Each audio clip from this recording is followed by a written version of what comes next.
CFL for the last 25 years. He's going way back before your time to Johnny Rogers of the Montreal Alouettes. This is Avery returning for the Eskimos, and he stopped a little shy of the 25. You'll see him do it all this afternoon for Edmonton. The Eskimos won the toss and elected to receive and take the ball. They'll begin just shy of the 30. Rest of the offense, it'll be Ricky Ray starting at quarterback. There's a newcomer to watch too, number 88, Darrell Robinson. Chris Brazel is the other wide receiver. And up front, these guys have done a solid job all season long. Beaton and Morris very steady at the tackle spots.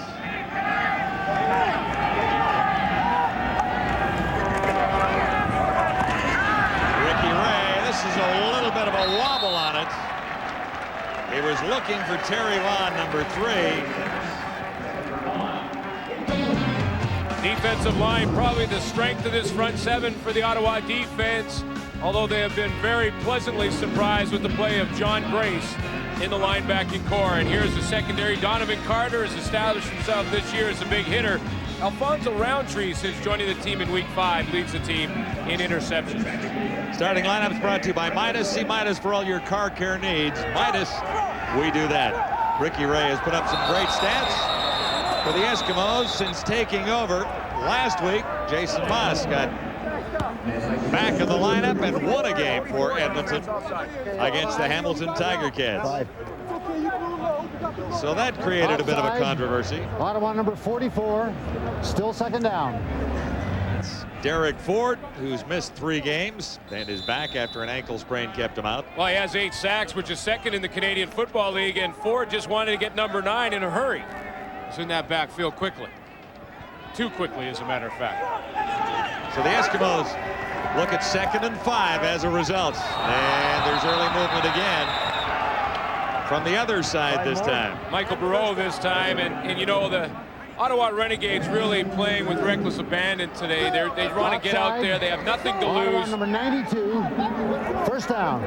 Most of the country has written them off as far as the playoff goes, but that is not the case. In fact, a win today ties them with Toronto and puts them a game behind the Hamilton Tiger Cats for second in the East. Yeah, 4 points back of Hamilton coming into this one, just 2 back of the Argos.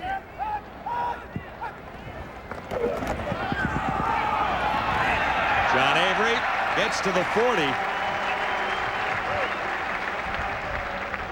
Mike Moten and Kelly Wilshire. Well, how about John Avery? And you talked about him prior to the opening kickoff, and when you look at his last 3 games, the numbers are incredible. 181 versus BC, 157 against the Rough Riders, very good defense, and then against the Hamilton Tiger Cats, 150 yards.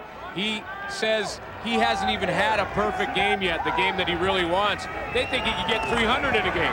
Eskimos looking at 2nd and 9.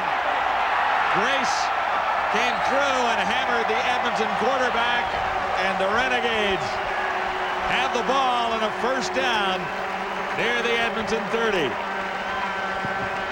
Grace comes off the edge. We talked about Ottawa wanting to play with reckless abandon. Number 7, John Grace, coming off the corner. He is not blocked or picked up by Bruce Beaton. Beaton got caught in the wash. He couldn't get to the outside. Grace puts a hit on him. The ball pops up and is recovered by the safety, Donovan Carter. Big hit and big momentum for the Ottawa Renegades early in this game. Renegades just outside the Edmonton 30-yard line. It's Crowley at the controls. Looking down the sidelines. No one was home, and really he just looked at firing that one away, looking for Mike Maurer as the closest receiver there.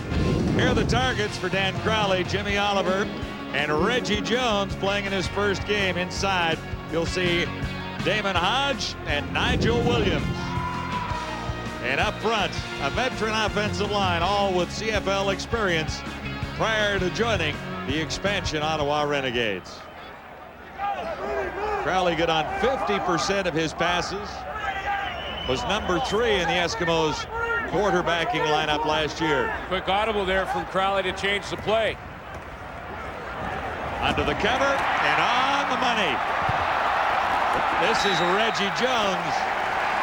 And he stopped at the 20-yard line. So it'll be a first down, Renegades. Looks like, John, that Dan Crowley is in this one early simply because he got out there, saw something from the coverage, and he changed the play on the line of scrimmage, and it was a play that had him rolling to his right and then going to Reggie Jones with a quick out pattern, who was open on the play, covered there on the outside.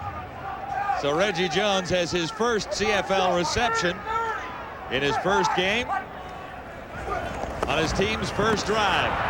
Picked up 11. Here's Crowley in trouble, and he won't get it away. Steve Charbonneau ran him down.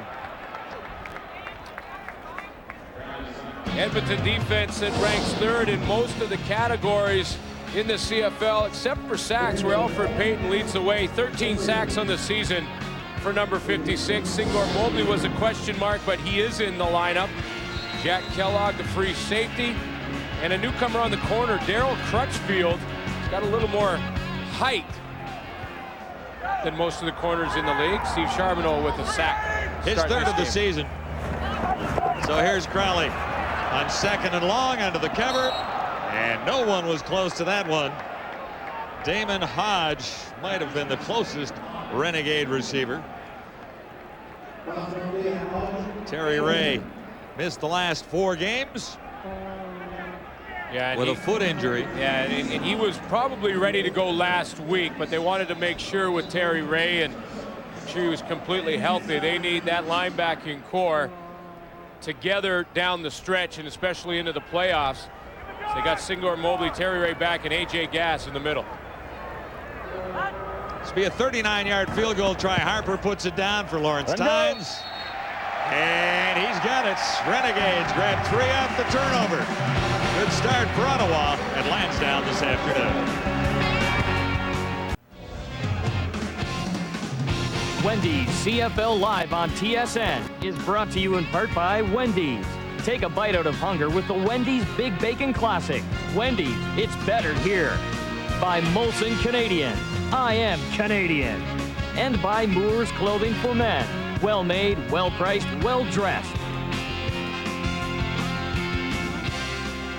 After giving up a 39-yard field goal, the Eskimos begin at the 35. Ricky Ray at the controls, and John Avery, CFL Player of the Month for September. You know, good start for the Ottawa Renegades, and the importance of the holder on field goals. And it's important 3 points for Ottawa to get out ahead and get the crowd in it. Watch Glenn Harper get that one down. He struggled with it a little bit, but he got the laces away. And if you get the laces away facing the goalpost, you give your kicker a chance. So it gives the Ottawa Renegades a little early momentum with that field goal. And they're feeling a lot more confident about their kicking game since getting Lawrence Tynes. 2nd and 5. Eskimos. Ray tries to escape. And he'll come up shy of the first down. Closing Roundtree and Gerald Vaughn. Not by much, though. And right now, Ottawa sending a lot of people at Ricky Ray. And that can always be a bit of a double-edged sword. You send a lot of people, you can try and get after the quarterback, fluster him a little bit, force him into a mistake. The downside to sending a lot of people is that you're leaving your secondary in one-on-one coverage with no help.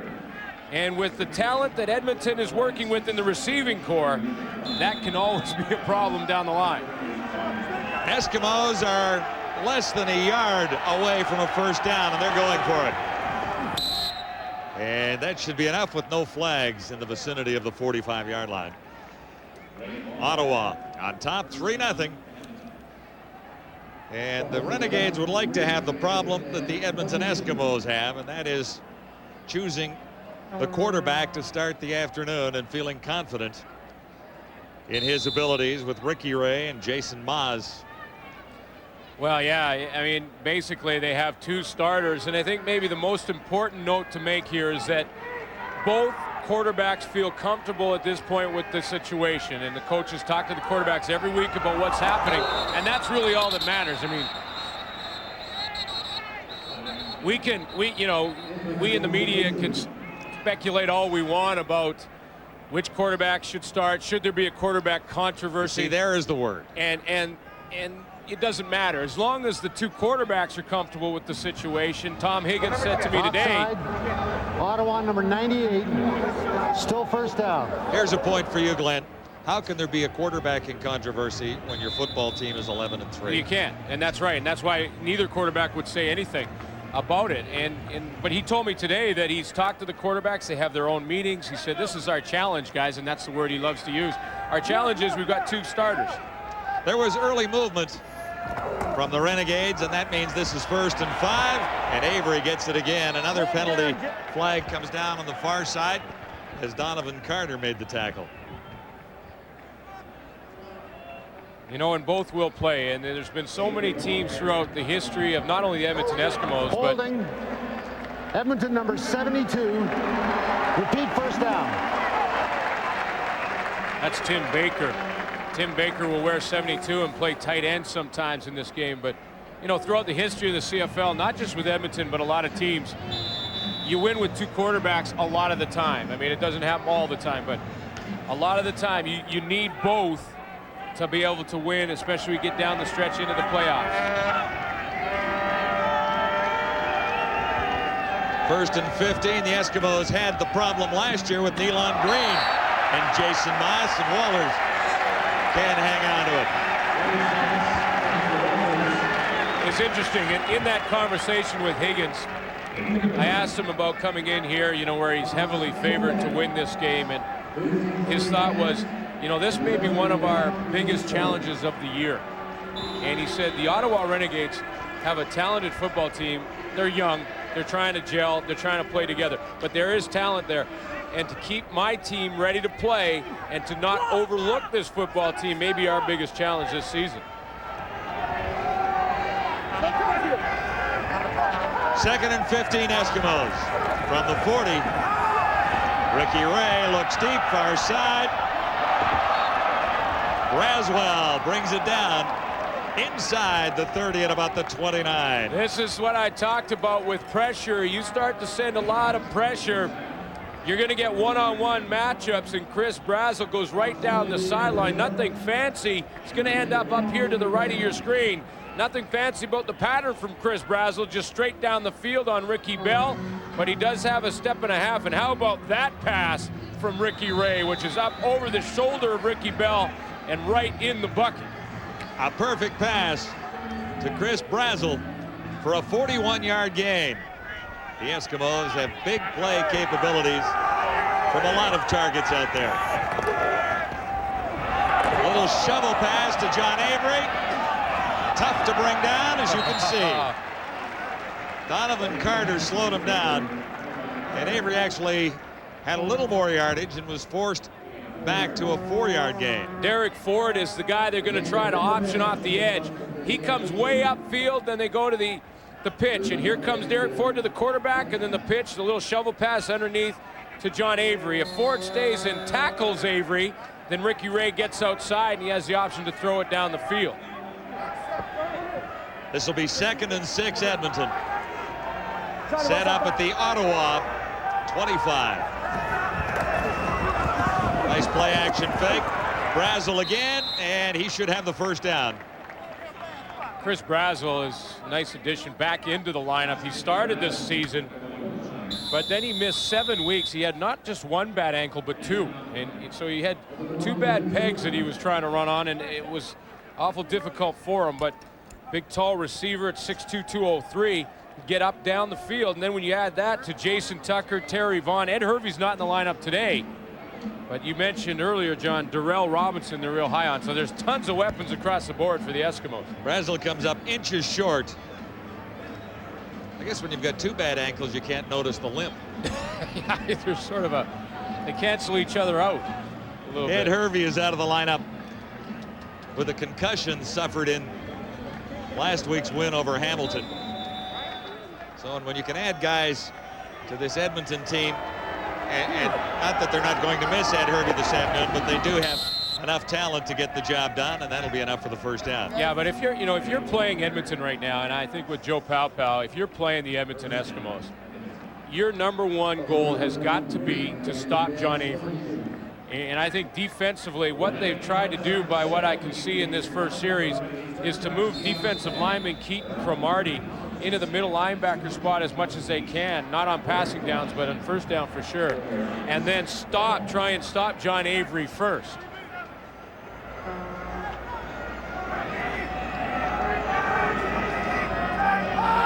This will be first down Eskimos. Ricky Ray with time. There's the touchdown toss, and Tucker has it. 3 last week, and he's got his first of the afternoon in Ottawa. So you do a good job on John Avery. Slow him down a little bit in the first couple of series, and they go to the air. Ricky Ray's going to pay the price. He gets hammered to deliver this one to the outside. One-on-one, Alfonso Roundtree about 4 steps behind Jason Tucker. And he's on a roll of late. 4th touchdown in 2 games, and we're only in the opening quarter of game 2. Well, he should have 1,000 yards in the season. Terry Vaughn already has 1,000 yards in the season. Oh! It's off the post. And out. That's a wrist shot, went off the post and wide. It is 6-3 as a result.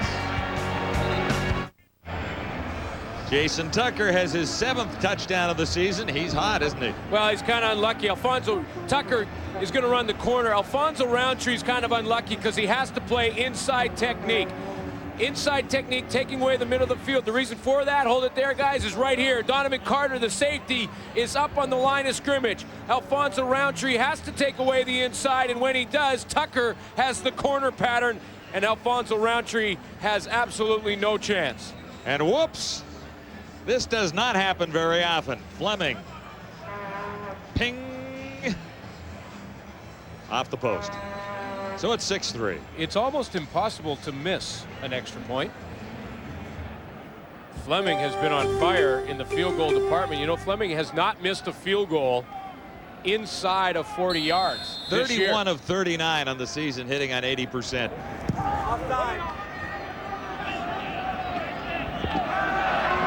This is Alfonso Roundtree. Decent return, and the Renegades will start at the 35.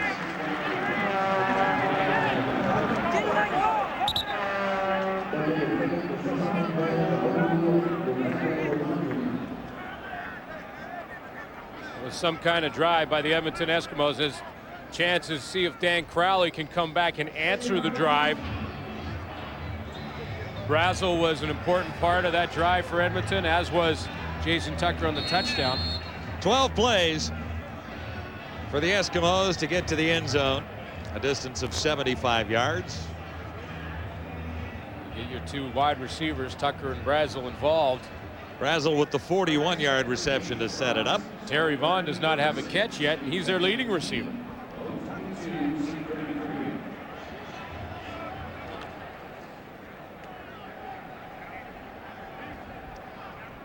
Three big touchdowns for Jason Tucker last week versus the Hamilton Tiger Cats. So you had the one today. 5 catches and 3 went for touchdowns. To the 3 last week, and that's 4 in a couple of weeks, and we've got a lot of football to play here this afternoon. And he'll just kick back and relax on the bench until it's their turn to get back out there.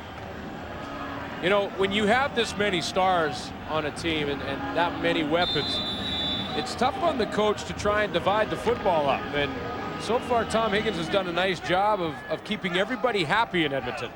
Well, except his #1 receiver, Terry Vaughn, hasn't been involved yet in this game this afternoon. There was early movement down there. Dan Crowley couldn't get the play called. The Edmonton defense were playing man-to-man, and the reason Crowley tried Procedure. Ottawa number 52, still first down. He tried to audible. Terry Ray, the linebacker, had gone way out to the wide receiver position to cover Mike Maurer, the fullback, who had gone and lined up out there. So when Dan Crowley saw that, he tried to audible and change the play and didn't get it done in time. And during the process, got a procedure call. So here the Renegades looking at 1st and 15. Nice play action fake by Crowley, looking deep, has a man, and overthrew him by about 3 yards.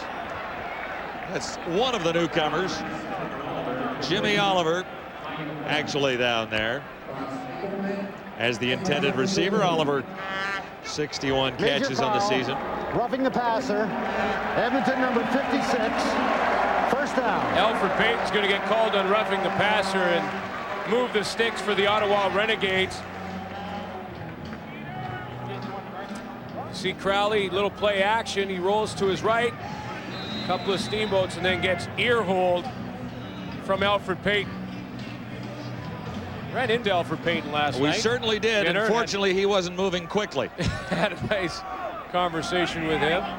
Real excited about being in Edmonton. Well, he's excited about his season and should be. Draw play. Ronick. He's to the 50. Just back to Alfred. CFL Defensive Player of the Month for September.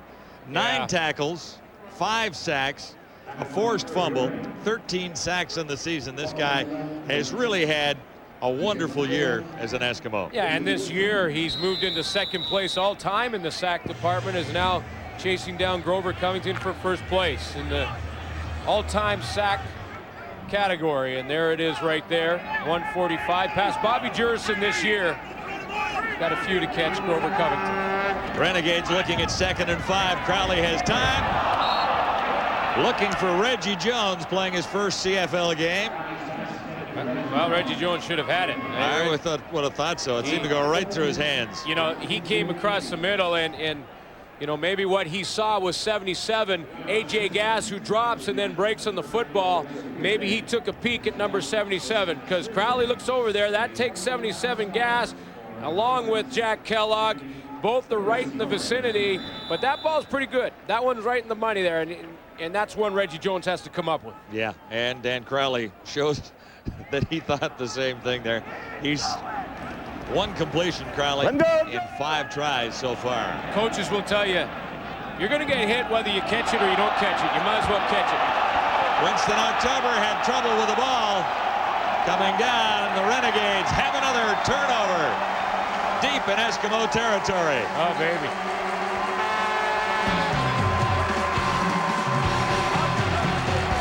Aubrey Cummings comes up with the loose ball after Winston October bobbled it right back to Ottawa.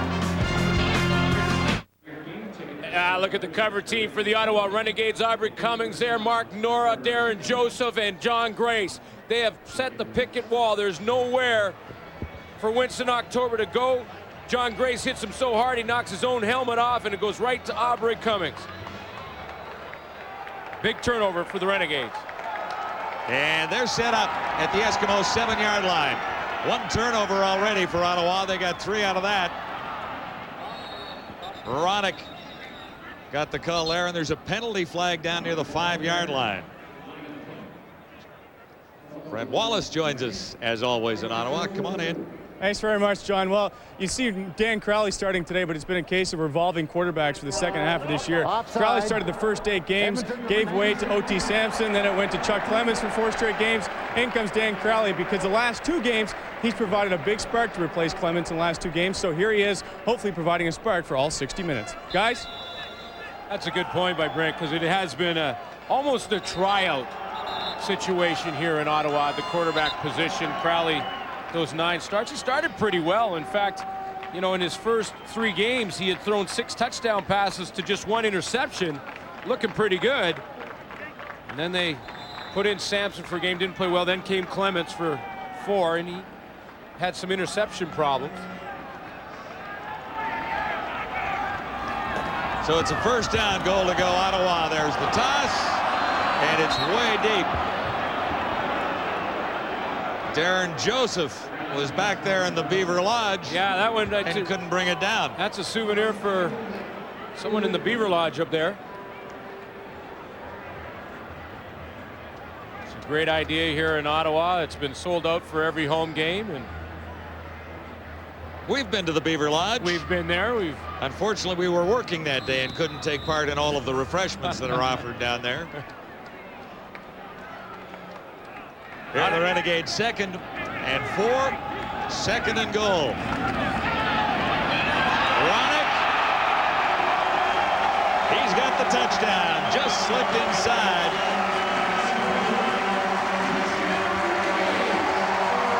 Just inside the pylon. Josh Ronick.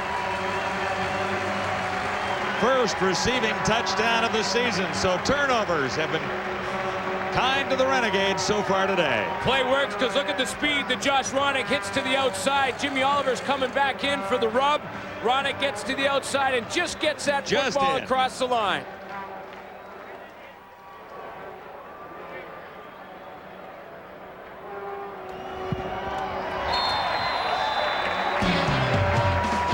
Lots of life in the Renegades in their 2nd from last home game of their first season.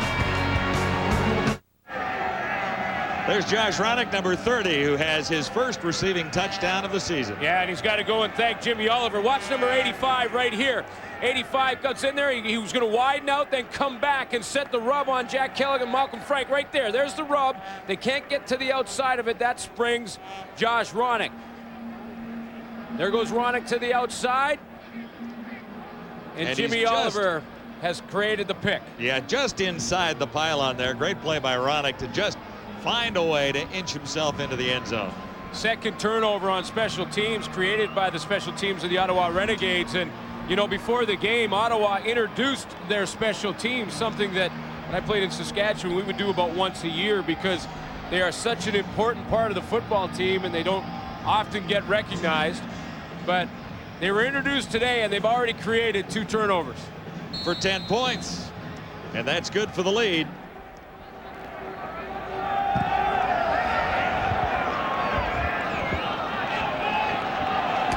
This is John Avery. He has been sensational, player of the month for September, and he does it all. Out across the 30 to about the 33, and he was met there by number 20 for Ottawa, Mark Nora. You know, he has been such a pleasure to watch, and you see what he's done in the month of September where he was the player of the month, 618 yards, a 7.3 yard average. And when he was asked about being player of the month, I just loved his comment. He said, you know, one of the most important things and things I enjoy most is blocking for when we were in the passing game and providing time for my quarterback. He said, I'm a smaller guy and I block bigger people. I sort of feel like I'm fighting tigers and lions with a stake around my neck. And here he is again, Mr. September, not to be confused with number 9 for the Eskimos. Mr. October. Yeah. Who comes by his name more honestly and has been living with it since birth, Winston October. Well, you know, you talk to the media in Edmonton and they'll tell you that they almost have to fight against talking to John Avery too much because he's always got the great quote and a pleasure to talk to, always accessible. And then when you watch what he's doing on the field, it's been fun to watch. He leads the Canadian Football League in rushing. 3 straight games over 150 yards. Brazel, who has the touchdown, stopped short. And Ricky Bell with a little help from Kelly Wiltshire over there. Well, it looks like Ricky Bell and Alfonso Roundtree, John, have got a short memory. They struggled in the first series, and then they came back, and now that's a pretty good tackle in the open field from Ricky Bell. Breaks down, gets low, gets a little help from Kelly Wiltshire, and down goes Chris Brazel. Wiltshire was there for the pin. Yeah, you got to have a short memory if you're a defensive back. So good defensive effort by the Renegades on that series, forcing the Eskimos into a kicking situation here. And the Eskimos had one short on special teams, and they're trying to get Randy Chevrier into the game. They can't. Now he's back off. They're going to have to take a penalty here. First round draft pick. Out of McGill, Chevrier. Now he'll go in. Gets to come in. Edmonton number 11, still 3rd down. Little harm done here, except a little bit of field position, but the Eskimos do burn the timeout. Well, they had to, and it's a good thing that Sean Fleming recognized that he didn't have enough players because Randy Chevrier plays right up in there in the guard position. If he's not there, that punt is blocked. Fleming back at his 20. There was early movement there. They ain't getting that 5 yards back anyway. And that was Gerald Vaughn getting an early start. He's been known to block a couple. Procedure. Edmonton number 96. Still third down. So, Hang on. Vaughn was drawn offside by Randy Chevrier. Yeah, there you go. We did see Gerald move. So a couple of penalties for the first-round draft pick, who's probably got a few butterflies in the first few games in pro football. Adam McGill back from the National Football League. 5th overall by the Eskimos. And there was Vaughn getting close. It is not a deep kick. Whoa! Nice little spin move there by Dante Gamble. You know, he didn't get many yards there, but that was kind of neat. That was kind of a up in there and just spun around. And watch this. This is not easy to do. Whoa! A lot easier on skates. Spin it. Singor Mobley wasn't fooled, but wow. Big game on Friday night. We'll follow the Stampeders out to Vancouver for a date with the Lions. And the Stampeders looked really solid in their win over Hamilton. Boy, did they ever. The other evening, like Friday night. Yeah, they you know, they're still in the fight too, and it's a bit of a long shot, but they are in the fight. Good fake, and then going back looking for Ronick. Dan Crowley had that one tipped away. Thought that might be Alfred Payton off the edge that got his hands on that. You know, Alfred Payton with 13 sacks on the year so far, and we mentioned that. And he also has caused some fumbles, and he deliberately tries to do that sometimes. He goes through his career of 12 years. If you counted all the time that he actually stripped the quarterback of the football and doesn't get credit for a sack, he'd have a bunch. There was offside. Early movement there. I think Alfred was 2 strides across the line. He was the snap count was on 3, and he went on 1. He was on the downset hut, and it was the hut before it was supposed to be snapped. Offside. Edmonton number 56. Still second down. You know, Doug Peterson is gone for the season, put on the 9-game injured because of the problems he's had with his defensive line for Edmonton. So, well, he had problems all season long has. at the end, and they were just trying to get him back into the lineup, but unable to continue. So Randy Chevrier, the reason they were able to put him on the 9-game is because of Randy Chevrier. Crowley looking deep. DJ Flick, number 82, comes up with it on the far side. They've found some new and talented receivers. DJ Flick listed as a backup, and Crowley finds him for a huge gain. Count 34 yards for the rookie, DJ Flick, on the final play of the opening quarter. A bad little catch by Nice Flick. catch. You know, you got to wonder if there's some concern with the Edmonton Eskimos. Remember last week, they fell behind 17-0 in Hamilton. Not a good start a week ago. Not a good start today with the turnovers, Schulte. Yeah, but David, give some credit to the Ottawa Renegades. We said at the start of the show that a team that has nothing to lose is very dangerous. So what are they? They're playing aggressive football. Watch on the outside here. John Grace comes and gets a hit on the quarterback. That creates a turnover. That leads to the first 3 Renegade points. That defense is a pretty good defense. Now, in the next phase, the special teams, that's another area that we've highlighted here. Turnover issue number 2, and that leads into their first touchdown, which was a good one. But the Ottawa Renegades right now have 2 phases of the game that are pretty good. Great catch there by Mr. Flick, but they have to have better offense, Matty. Yeah, Schultz, on the road, the Edmonton Eskimos can't afford to shoot themselves in the foot, especially playing against a dangerous team that has nothing to lose like the Renegades. Well, we see the Renegades capitalize on the turnovers, and we see Dan Crowley throws his 11th touchdown pass to this man, Josh Ronick. Josh Ronick's got 42 catches on the year for this offense. He's a big part of that offense.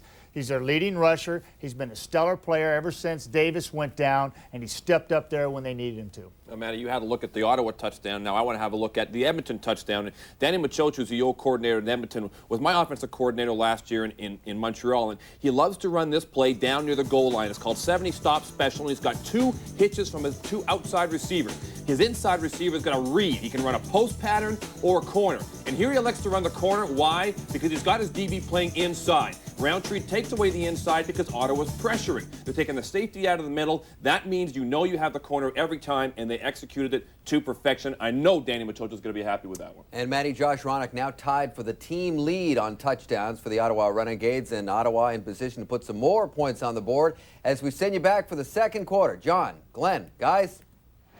All right, Dave, and we're zeroing in on DJ Flick, a rookie out of Slippery Rock, and he was slippery in behind that Eskimo secondary for a huge 34-yard gain for the Renegades.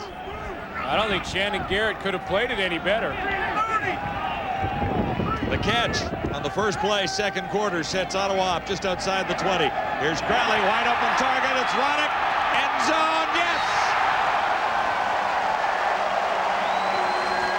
Great recognition from Dan Crowley. That's 2 for Ronick. Dan Crowley in a heartbeat recognizes that Terry Ray right here is coming on the blitz. When he sees Terry Ray going, he says, if the linebacker's out of the middle, why don't I just drop it where the linebackers are supposed to line up? Dumps it off to Ronick, and he does the rest, getting into the end zone. 22-yard touchdown for Josh Ronick. And the Renegades have taken advantage of turnovers and a couple of big plays for a rather nifty lead on the Eskimos. Playing like they have nothing to lose. That's DJ Flick, a new receiver for the Ottawa Renegades, and he has a touchdown here. John, you know, when I first saw his name on the depth chart, I thought, you know, that was the lead actor in the Bug's Life, the lead ant. That's a Disney movie. I think Flick was the lead guy, and he's bugging Shannon Garrett right now. He Garrett was in is. perfect position on the play, and Flick comes up with it to get it down there, and Ronick finished it off. So these Renegades have the lead, 17-6 on the high-flying Eskimos. Oh, what a hit. Here's Winston October, stopped near the 30-yard line. Looking back to week 2 and the rebirth of the Renegades, they led the Eskimos 24-6 late in the first half and eventually ran out of magic, and the Eskimos came back to win that game. In that game, Jason Moss threw for 353 yards. Dan Crowley had a couple of touchdown tosses himself. And in the big game from Jason Tucker, and one of the first games when Edmonton realized what they had in Jason Tucker. Well, when you look back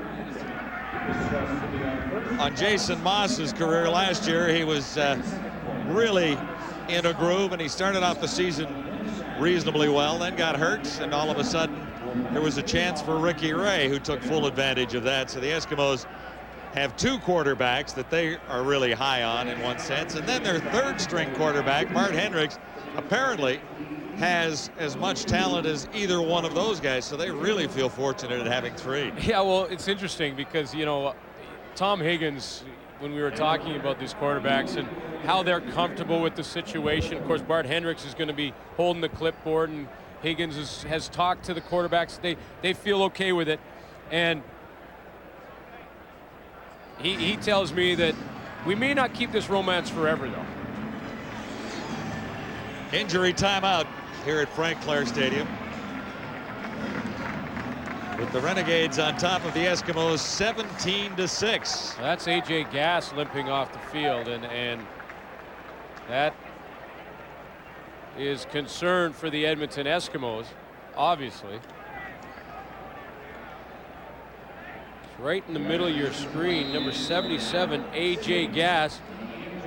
And right there, ooh, he gets rolled in the back of his legs, and then the pile ends up on top of him.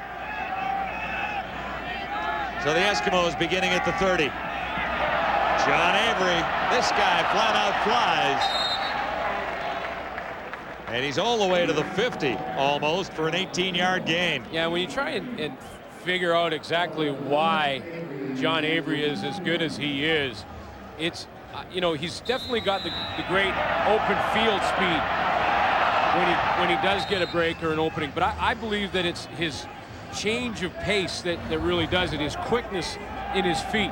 When he gets the hole, he hits it hard and then can change directions so quickly.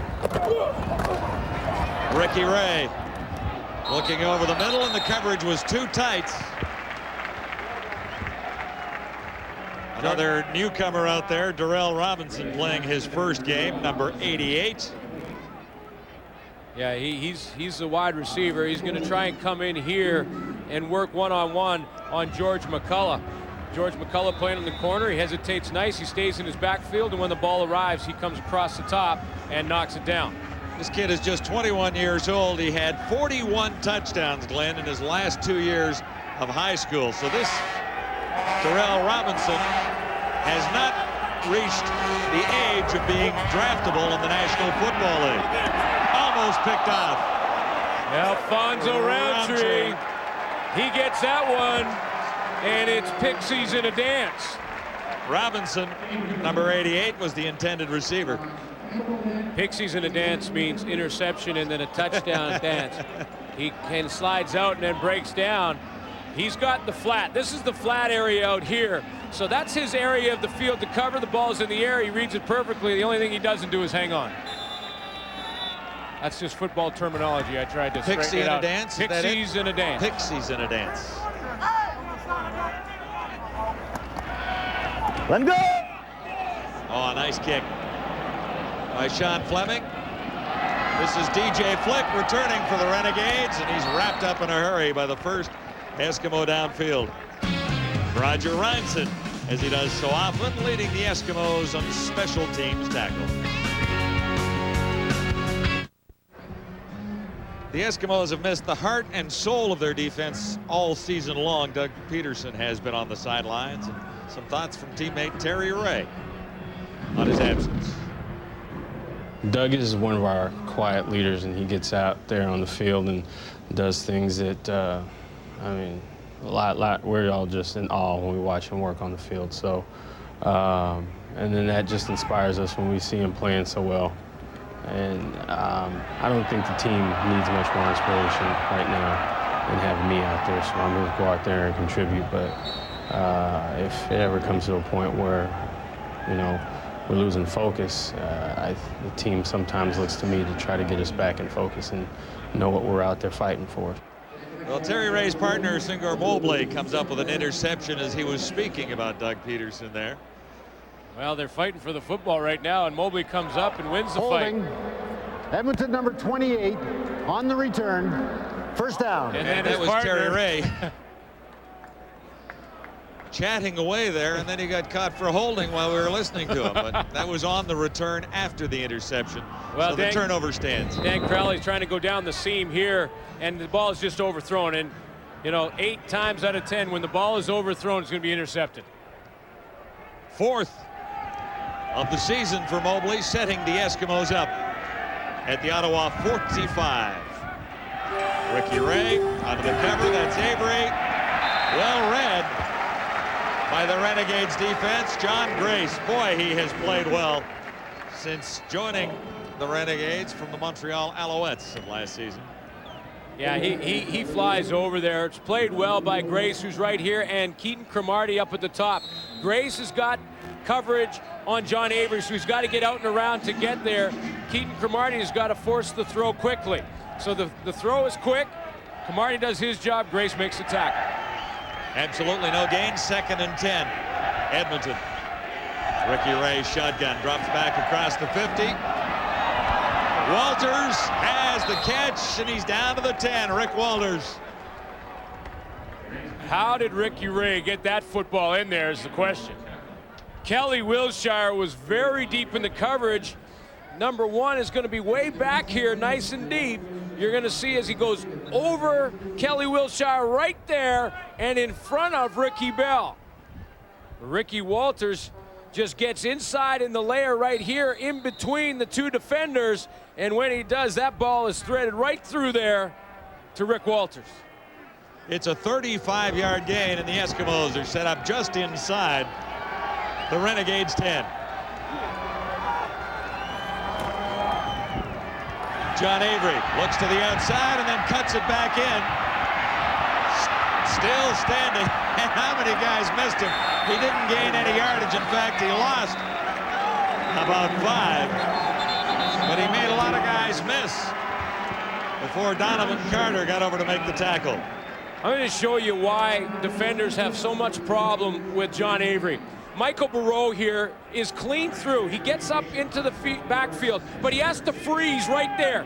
When he freezes there, now he gives John Avery more time to move around. See, if Michael Barreau and a lot of other running backs could just go ahead and follow through with the tackle. But with a guy with the speed and quickness of John Avery, he had to break down early. That gave Avery more time. Yeah, except we're talking about this guy, and he lost 8 yards. Well, yeah, I know, but, but it was that's fun to why watch. that's why he's so tough to tackle. There's the touchdown toss, and it's right on the money. Chris Brazel has a couple this afternoon.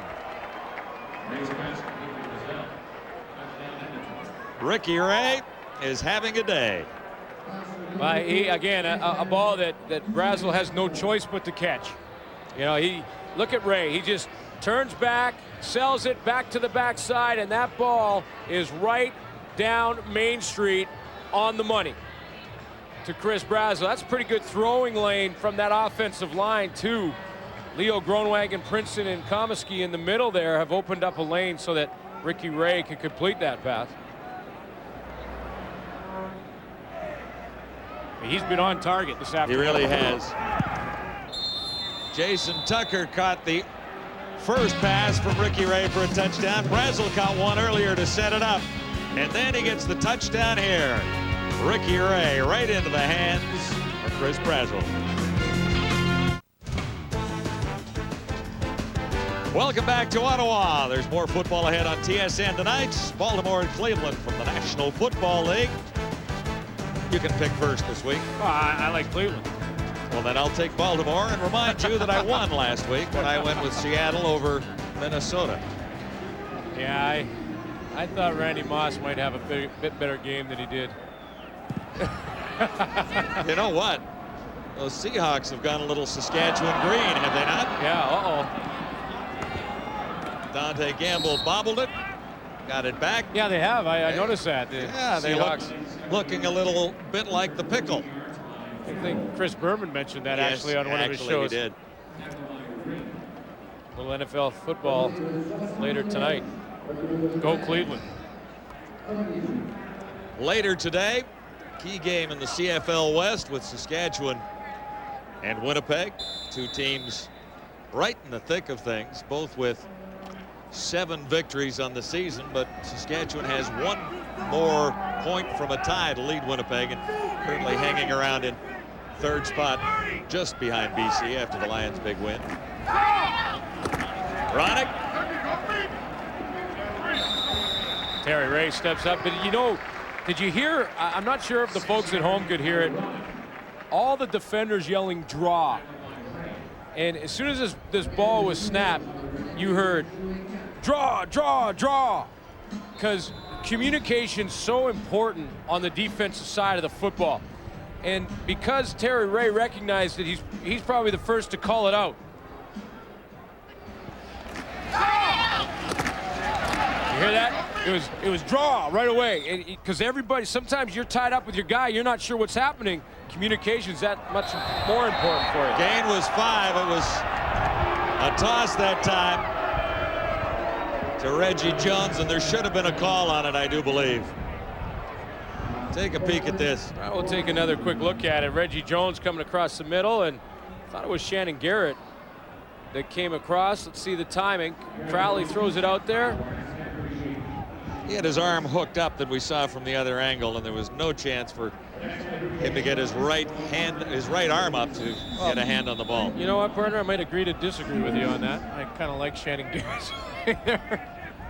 Well, I don't think you're being very fair at all. That's the first flag I've thrown all season long. and I disputed it. Harper's kick, not deep, but he'll get a bit of a roll.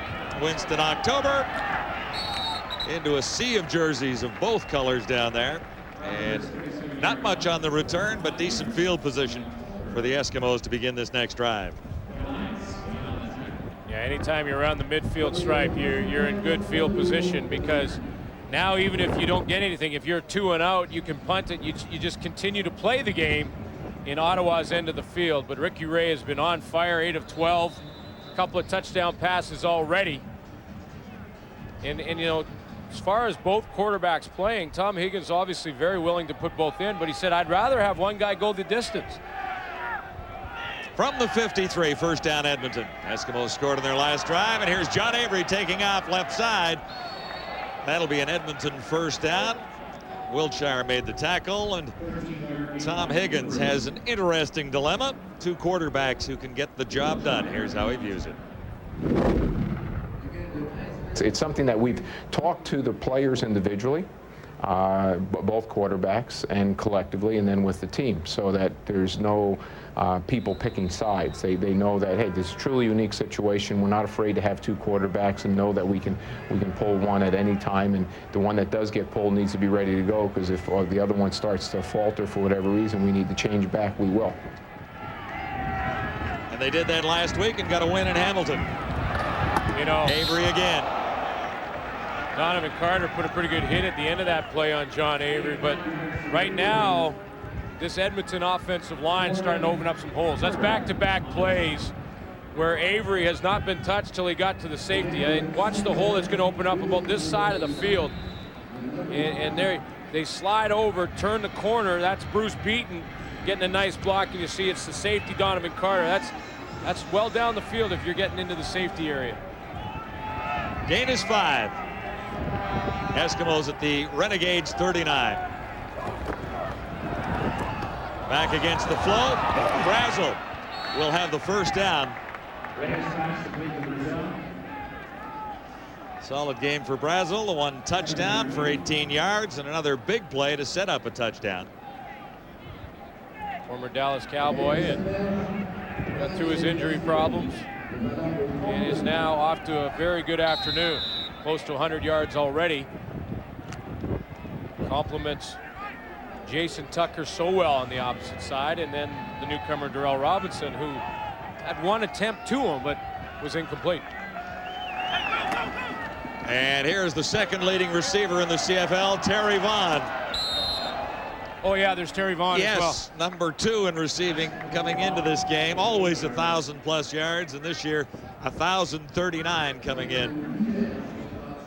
Yeah, that's just that, you know, it's hard to put in perspective how outstanding that really is, to be able to be that consistent. 8 straight, if you're just trying to add that up there. And that durable, you know, through 8 seasons is just incredible. I mean, you know, you have to be a little lucky as well, but because no matter how well you keep your body tuned and how in shape you are, an injury can still happen, and knock on wood for Terry Vaughn that it doesn't, because he has been so durable. And you know, he talks about taking care of himself, working out hard to make sure that he tries to prevent as many injuries as he can. But 8 seasons in a row over 1,000 yards is just basically almost unheard of. The biggest dilemma for an Eskimo quarterback looking at this offense is trying to spread the football around with everybody who's in the backfield. Brazel has played well. Tucker, of course. Darrell Robinson draws in today. There's Terry Vaughn, who is Mr. Everything in the receiving corps. And then there's John Avery, the running back. So spreading it around to all of those weapons. Danny Machocha, offensive coordinator, he probably just sits in that office with the game film and with the big smile on his face going, okay, well, if I get it to him, yeah, that's good. I like that play. If I go over on this, well, I like all those guys over there. Yeah, and of course, we could just run the ball to John Avery. That works too. Yeah. You know, and that's why Edmonton's so heavily favored this afternoon, and really favored in the West right now.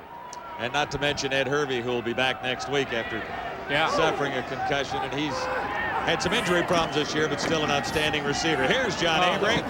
And there's the speed, there's the dash to the end zone. Touchdown, Edmonton. The ball squirted loose, but an official was right there on the line and said that Avery had control of it for a 24-yard touchdown. I think Johnny broke the plane, and then the ball came out, and that's why the touchdown was signaled. Another huge hole created by that offensive line. Hey, we'll just take a look and see if this was a fumble. Watch, he jumps across. Well, you can't tell very well. You can't tell completely because I couldn't see the line there. There you go. From here, yeah, he broke the plane. Right? Well, the official was right on the spot. He signaled it immediately, so he had the best angle right along the line.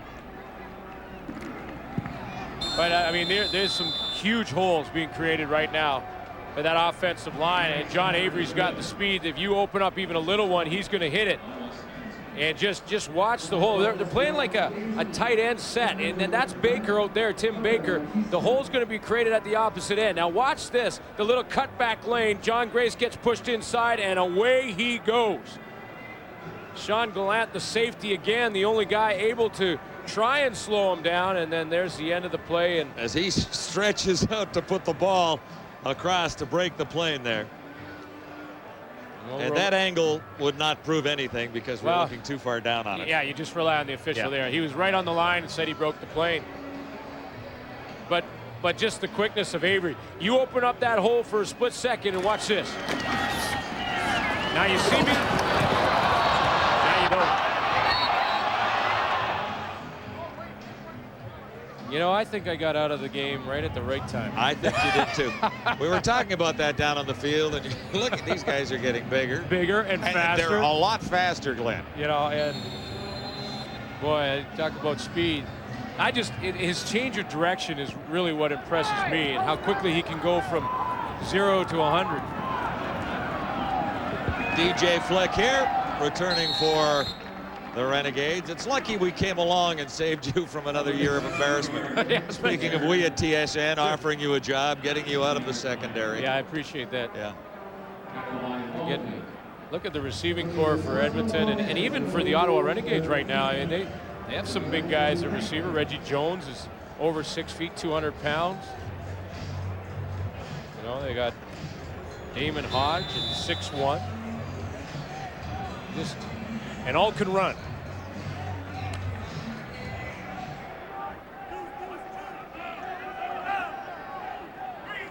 So Ottawa looking at first down just shy of the 30-yard line. 3 receivers to the far side, 2 to the near side. Nice fake. This is Jimmy Oliver, broke 1 tackle. He'll turn this into a first down, lost the ball. The 2 Renegades trailing on the play look to have come up with a shared recovery down there. Well, Jimmy Oliver was so looking forward to lowering his shoulder and trying to be the aggressor that he forgot to bring the football with him. Nice move right after he catches it right here to jump over the first tacklers. He gets up over Malcolm Frank there, and then he's so intent on trying to run over the rest of the guys that he leaves the ball behind. He actually had first down yardage, and by fumbling the ball lost a little bit, so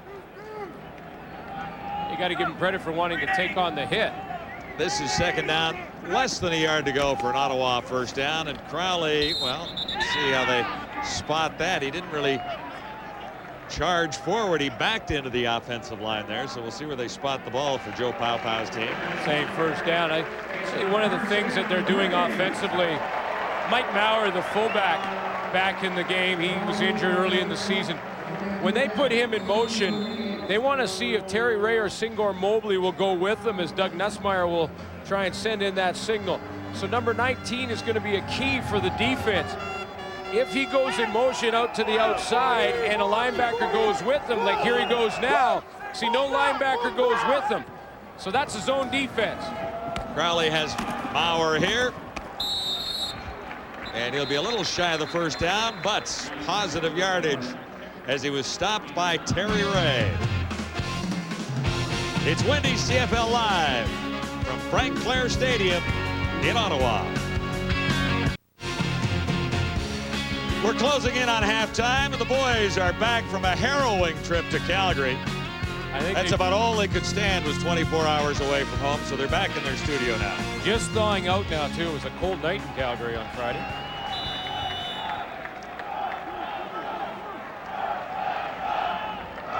Second down, a yard to go for the Renegades.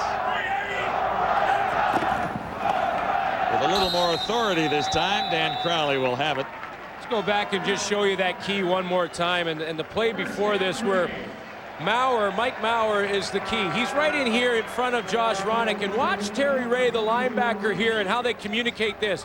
If Terry Ray goes in motion outside with Maurer, see 19 go, Terry Ray's trying to figure out, now do I go with him? Is it man? He looks around, he sees the Mobley pointing out here. He's communicating to him and he's saying, hey, Terry Ray, you go take him. You got him. Okay, now I'm in the middle linebacker position. If he goes out, that's man-to-man defense. Renegades on first down. Crowley is on the money to Jimmy Oliver, who comes up a little shy of the first down. And the reason I pointed out is Mike Maurer, if he continues to do that and move the formation like that, it's an indication that the Renegades may want to try and go deep with the football. They are a yard shy. Jimmy Oliver with a couple of catches. Singor Mobley so active in the linebacking core and communicating, one of the leaders, and they just have so many leaders. Terry Ray, Singor Mobley, and a veteran Jack Kellogg at the free safety position. Oliver to the near side this time. And Crowley straight ahead. He'll get the first down easily. Well, before Jared Suter gets out on that brand new skateboard out there in North Vancouver today, we've got to take a little time out here and wish him a happy 9th birthday. Well, it is his birthday today, so happy birthday, Way son. to go. That skateboard cost more than my first car, I understand. Skateboards are a little more expensive than I remember. Anyway, happy birthday, Jared. And have a good bit of boarding out there. Crowley rolling out, turns the corner. Nice run for the Ottawa quarterback. You know, in the loss versus Calgary in overtime, Crowley came in and replaced Clements in the game, and he really brought Ottawa close, and he got the game back to a tied situation, and he did it by using his legs. In that game a couple of weeks ago, Crowley rushed for 40 yards, and it was plays just like that where he got outside containment and picked up some good yardage with his legs. Averaging 8.4 yards per run and picked up 7 there. Doesn't take off all that frequently, but he is gifted enough to make it work, and he'll do it again here. This is a great run for the quarterback for the Renegades down to the 5.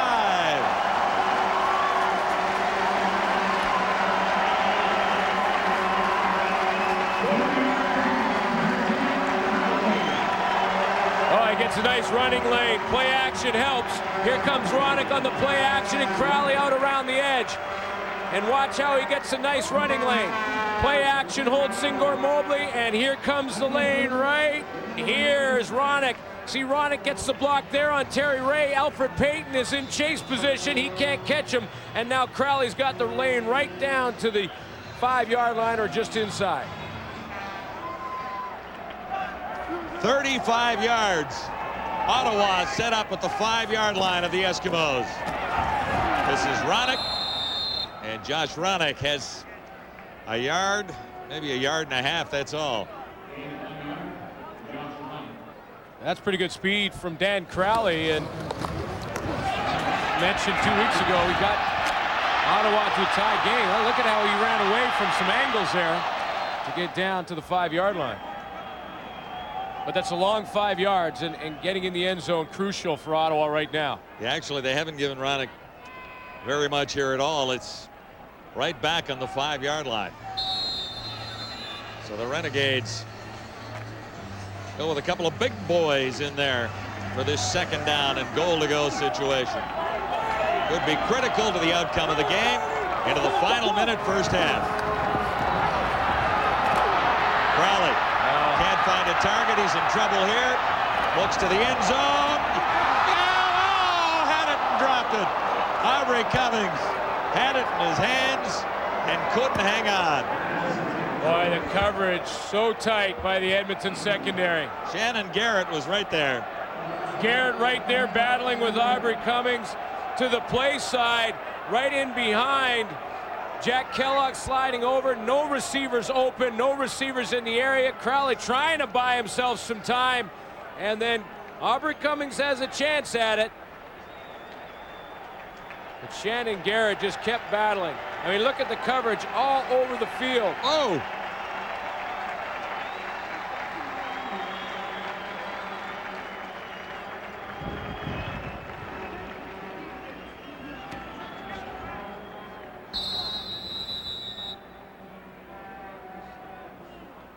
So it's third down, 36.1 seconds to go till halftime. Lawrence Tynes is in. Perfect on the afternoon in the field goal department. 1 for 1. Should be a 12-yarder, so a sharp angle here for Tynes. Hitting on 76.9%. Yeah. Well, they've taken a little extra time here to get a better angle, perhaps, or was that flag in the end zone dropped in error? Time count violation. Ottawa number 18. Edmonton has refused the yardage penalty. It remains third down. Interesting. See, Glenn Harper wanted to take it to get a better angle on the field goal. Move it back 5 yards and get a better angle, and the Eskimos turn it down. And Edmonton declines. Yeah. Sure. No, you got to make it from that angle.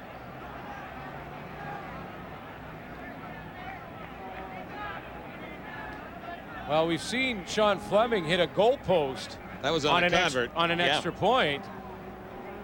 And this is tougher than it looks. I mean, you know, you're kicking a real short field goal, just 12 yards, but you got to sort of bend it around. You got to play that draw when you're going to the green from about 60 yards away. It'll be spotted at the 12 by Harper. No problem. He's got it. It's all even in Ottawa. Great afternoon of football and lots more ahead. 40 points on the board, 20 for Ottawa, and Joe Paopao has to be reasonably happy with that. Well, yeah, I think you play against the Edmonton Eskimos. You're tied. Halftime, you're happy. Batted down. And there was an opportunity for Wiltshire there on the far side. He was about 3 yards away from grabbing that ball that was tipped into the air. Michael Barreau, who came off the edge, who knocked that one up in the air. He's coming from this side, comes around the corner from the end position, number 92. You can't get to the quarterback, so you're taught if you can't get there, get your hands up. He sets it for Kelly Wiltshire to spike it. You just can't run underneath it. Barreau had 3 sacks against the Eskimos in his first game as a Renegade. This is John Avery. With time running out here in the opening half, Kelly Wiltshire makes the stop, and Avery is short of a first down. So 22.9 seconds to go, and the Eskimos will be forced to kick it away. Timeout. Ottawa. Ottawa is going to call a timeout, make Edmonton punt the football, and what they'll do is they'll try and put probably 10 up, or 11 up, I should say, on the line of scrimmage, one returner. And the reason for that is with 22 seconds left, you might as well just go ahead and try and block it. You got the best punt blocker in the league in Gerald Vaughn. Send everybody and try and block the kick.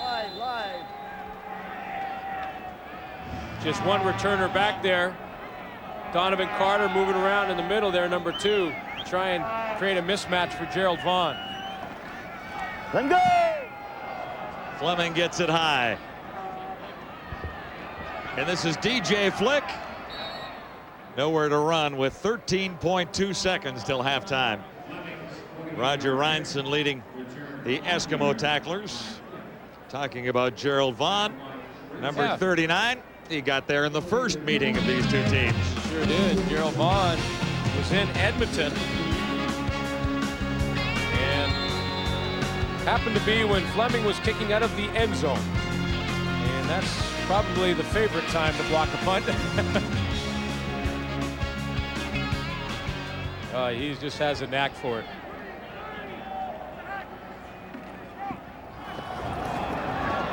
Ronick with 8.9 seconds remaining.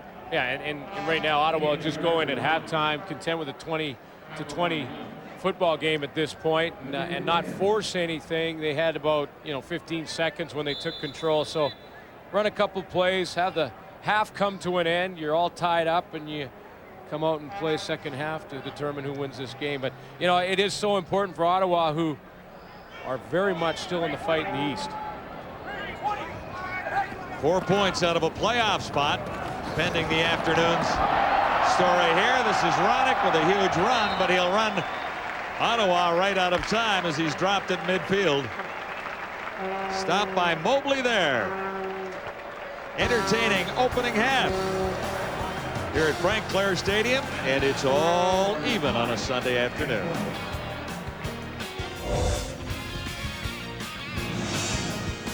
At the Half is brought to you by Wendy's. Wendy's classic double with cheese is made fresh right when you order it. It's better here. And welcome back to the CFL studios. Dave Randorf, Chris Schultz, Matt Dunnigan, Jock Climby. Before each and every game, we hold a little production meeting to discuss the storylines and talk about how we feel the game is going to go. And this is pretty well exactly what we were expecting, except for the part about the tie. With all due respect to the Ottawa Renegades, we thought the score was going to be a little more one-sided, but they came out, had a great start, and you feel the way they started the second quarter allowed them to believe this is going to be a game all the way. That's right, and the continued use of Josh Ronick is a tremendous part of their game plan today. We saw him score the quick one in the first quarter, a little dump, and here we see him on a nice play call by the Renegades. A nice job of baiting them on situation here when a screen pass, knowing Edmonton's going to pressure. And right there, you let everybody come through the line, and Dan Crowley's just let him come through, and he's got Ronick out on A.J. Gass. Does a nice job of selling this, and then he makes a nice run to the end zone. Josh Ronick's a huge part of this game plan. The Ottawa Renegades are hanging tough. I think it's with their play calling. Offensively, they've been much more aggressive today, Jock, and I think that's been the difference. And very creative, I think, by Joe Papow in that play. And once again, you show the Ottawa touchdown, and I'll show the Edmonton touchdown. I want to break this down for you. John Avery's long scamper to the end zone. Here's how they do it. First of all, Tim Baker, O-lineman right here, is going to waggle up to the line of scrimmage. This is going to cause, as you'll see, all the Ottawa D linemen to shift over, expecting run to the right. This tells good running backs like John Avery, think cut back. Because here's what he knows. He knows Derek Ford has quarterback responsibility on the naked bootleg. That opens up this huge running lane right here for John Avery, and now he just does the rest. For Danny Machocha, all he wants to do is give Avery the opportunity to get into the secondary, and a guy with his speed and his kind of moves, Schultz, that's going to happen every time. Jock, that was a very technical play, and I want to look at the exact opposite. Remember when you were a kid and you're playing in the park and you're playing catch me if you can or touch football? Kill the guy with the ball. Kill the guy with the ball. I bet you everyone wanted John Avery when he was about 10 years old because you can't catch the guy. Watch this play. He's going to lose 8 yards, but so what? It's fun to watch. Here goes John Avery. He takes the football. He's going to go to his left, and let's count the Renegades. 1, 2, 3. He makes miss there. There's number 4. Next little straight arm. Number 5 right there. A little bit of a block. 6 and 7, and there's number 8 coming in. I'll tell you, if I was a kid, he'd be my #1 draft pick, John Avery. Catch me if you can. You didn't play catch me if I can. You played kill the guy with the ball. Football. Yeah. That's the Schultz he was playing. Kill the guy with the ball. It's 20-20 at the half. You had Avery with that nice touchdown. Chris Brazel with a touchdown as well. His first since week 1 against the Stamps. And here is Jason Tucker. Boy, has he been hot. We got a game, folks. Stick around.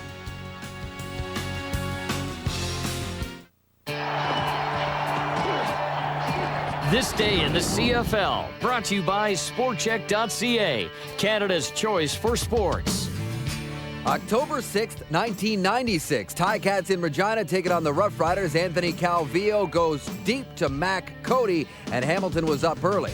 Jimmy Kemp came off the Saskatchewan bench, replacing an injured Heath Rylance, and Kemp is going to get the job done here, going to old reliable Don Narcisse. Saskatchewan had pulled even because Kemp was having a solid afternoon. Here he hits Bruce Boyko for the major, and Saskatchewan goes on to win this football game 37-26. The game we're showing you today, one of 2 games on the CFL schedule. The other one's at 4 o'clock Eastern Time, and it is big. They're calling it bigger than the Labor Day matchup, the first of two back-to-back between Winnipeg and Saskatchewan. BC has already taken over second spot for now in the West. Saskatchewan wants that back. They're going to have Charles Roberts back in the Bombers lineup. Both teams need this one badly. They do, but Winnipeg really has to change the way they look at football because they've had over 1,500 yards of penalties. That's the worst in the CFL. Saskatchewan's the best, a little over 900 yards. You just get to Winnipeg by talking to them, and then they're going to react emotionally, and they're going to self-destruct in terms of turnovers. And if I was doing that, if I was the coach of Saskatchewan, that's exactly what I do. There's certain times in a football game you got to be a Neanderthal, and there's certain times you got to be an intellectual, relax, and assess. Winnipeg has to find that balance because if they don't, they're going to lose both those games, Matty. Neanderthal, huh, Schultz? Neanderthal, baby. And you set me up there, but I'm going to touch that one. Okay. Yeah, I look at Saskatchewan, and this is a football team that ran roughshod over the Winnipeg Blue Bombers defense last time they played on Labor Day. Rocky Butler stepped up, had 3 rushing TDs. Holmes and Shaw rushed the ball very well, and they took it to the Winnipeg D line. And to me, it's going to be a situation where Winnipeg, Saskatchewan, whoever can control that line of scrimmage, Jock, is going to win this football game because that's where the difference is going to be. Well, once again, I'm just want the team to win. That's going to mean we're going to have the tightest grouping in that Western Division possible. And right now, if Winnipeg wins, and once again, we're going to have those 3 teams all within 1 point of each other and virtually guarantee ourselves one of those crossover teams. And, you know, I think both Saskatchewan and Winnipeg are in great shape right now. They're playing good football, but also importantly is that both football teams I don't think are relying on having a healthy quarterback going into the playoffs necessarily because they have Rocky Butler in Saskatchewan, Pat Burns in Winnipeg, and that is very comforting for these coaches, I think, knowing that you're not just one injury away from being completely out of it. In fact, they are going to be in it regardless. And both those guys have proven that they can put the win on the board. In fact, Rocky Butler was the guy who got the win over Winnipeg on the Labor Day game. That'll be a big game later today. This guy's having a big game. Josh Ronick. It's 2020 on Wendy's CFL Live. Here are the halftime numbers brought to you by Moore's Clothing for Men. Well-made, well-priced, well-dressed. Well, these are very even numbers there, Dave, and that's why the score is even. Edmonton is controlling the football a little better than Ottawa. Ottawa's relying on the big play right now, and that's why they're still in the football game. Here's Brent Wallace with Renegades head coach Joe Powpow. Well, Coach, going into halftime, you may have left some points in the field, but you got to be happy with the score. Well, you know, it's 0-0. The score's tied up, and you know what? We're competing. You know, we got to convert on some second down stuff, but you know what we got to do is get out there and do what we're doing right now. I think we're okay. Dan Crowley's moved the ball very well. He's only first start in 4 games. He's played very well for you in the first half. Well, he looks good. He's played, made some plays for us, and that's the key. And we can stay away from our turnovers. We'll be okay. But we need to stay aggressive, get out there, and compete to win. Great. Thanks very much, Joe. Thank you. Crowley has made some plays, and so has this guy, John Avery. Watch for him in the second half. It's coming up next on Wendy's CFL Live. Welcome back to Ottawa, just the way we love it at halftime, Glenn. Tied at 20-20. Joe Powpow's Renegades had a good first half, and here's Brent Wallace with the Eskimos head coach. Well, Coach, obviously not much of a quarterback controversy when your quarterback plays like that he did in the first half. Exactly. All we want our quarterback to do is execute our offense, and you know what? When given the time, he can do it, and there's no reason to be making any changes. All we got to do now is execute ourselves, both offensively, defensively, and special teams. And then again, John Avery playing another great game, if you will.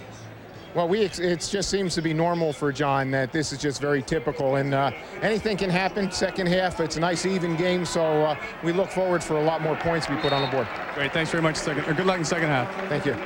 And that was John Avery on the kickoff return out to the 31. Here's how the quarterbacks stack up. They both looked pretty good in that first half. Ricky Ray throwing the ball, he was right on the money. Dan Crowley mixing up a little bit of passing game with his legs and running the ball quite effectively. So both quarterbacks had a good first half. That's why we're all knotted up on the scoreboard, and it comes down to the second half. And can the Ottawa Renegades maintain the intensity that they had in the first half of play? They're going to have to against this Edmonton Eskimo team. Renegades will need a couple of big plays. Both quarterbacks have tossed for 2 touchdowns. And Ricky Ray gets the first crack at it with John Avery around the right side. Donovan Carter forcing him out. It's one of the little things in football. Ricky Ray held that football out in the air for John Avery to almost run to it. And one of the reasons for that, see the quarterback, watch how he turns. He's got that ball out there for about 1-2 seconds. He holds it way out wide so that Avery can take a peek at the line of scrimmage. He can look at the defense as he's running towards the football, and it's presented to him cleanly. Gives the running back a chance to pick his hole. John Avery 10 yards there, averaging 8 yards per carry so far this afternoon. An Eskimo first down, and that's batted down. At the line, Mike Moten got a hand on it. That's a couple of knockdowns for this Renegade defensive line. Michael Burrow had one in the first half, and Moten this time is right in the middle of your screen. He just steps up, and Ricky Ray trying to go over the top to Rick Walters coming across the middle, and big Mike Moten gets his right paw up there, and both Michael Burrow and Mike Moten now have a knockdown. And if you can't get to the quarterback, get your arms up. Chris Brazel flanks to the near side. 3 receivers to the far side of the field on 2nd and 10 Edmonton. Ray got it away just in time, and he'll have a perfect strike. Nice catch by Chris Brazel for a first down Edmonton. And this one will come right at you. Yeah, brace yourself. Put down your beverage. Get ready to catch the ball. Here it comes. Concentrate. He's got a bit of that little bit of that NCAA wobble on it. No problem. Chris Brazel gets underneath it. Could have been a brew tipper over there.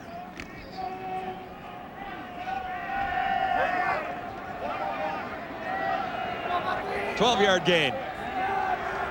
Edmonton with a nice march to get the second half underway.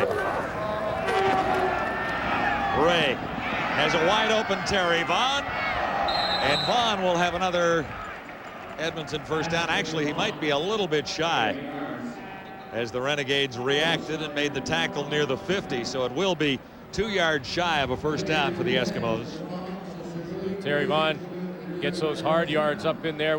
I love when Vaughn caught that one. He rather than catch it and continue to the sideline, try and get out of bounds, he caught it, put the brakes on, went right back where all the Ottawa Renegades were coming at him. Certainly not shy about running over the middle.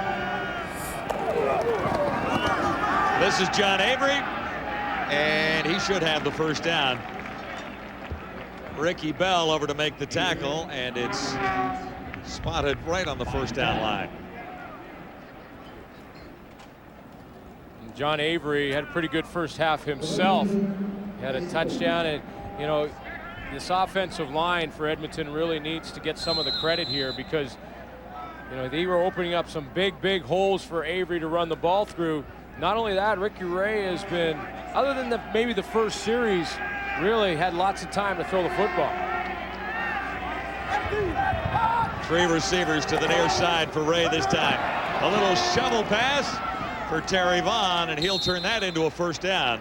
You know, and you talk about the awards that will be voted on pretty soon, and you look at this Edmonton Eskimo team, which as a team you've got to consider a lot of the players. They have so many stars. I mean, Terry Vaughn, his 8th consecutive 1,000-yard season. John Avery leading the league in rushing, and what he's done in 10 games. Ricky Ray when he came in the game. Now, maybe because there's so many weapons and they've sort of come in at different times, it may hurt the Edmonton Eskimos when it comes time to hand out the awards. Who is the most outstanding player? Like, who gets on the nominated? 2002 Eskimos. Yeah, who That's gets nominated out of Edmonton? 2nd and 1. And Ricky Ray will have the first down. You know, and you know, full credit to Terry Vaughn and Ricky Ray, who really touches the ball every snap. But, you know, just from the outside looking in, my vote would probably be for John Avery. Averaging 6.6 yards per carry, Glenn. I mean, you can't argue with that. The touchdowns are there as well. And when you have a guy like that, and you know, I do know that, you know, Ray touches the ball every time and he's got to distribute. Well, with John Avery, when you have to game plan your entire defense around stopping one man, and that's really what Ottawa's done here this afternoon, that's part of the deal. And here's Avery again. He is quick.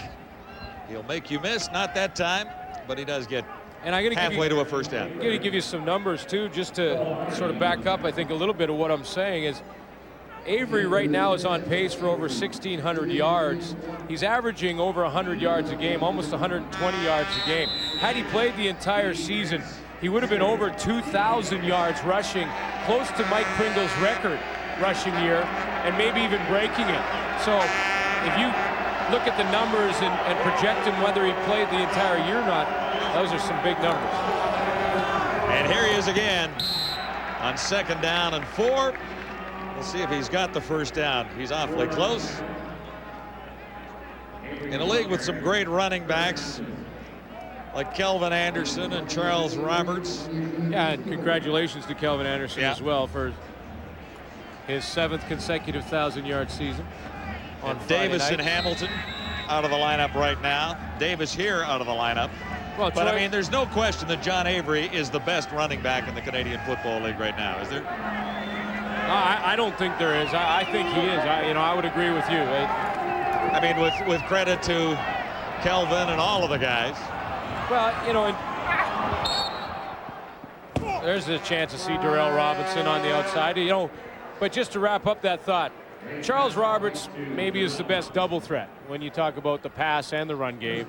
Lawrence Phillips has great power and speed.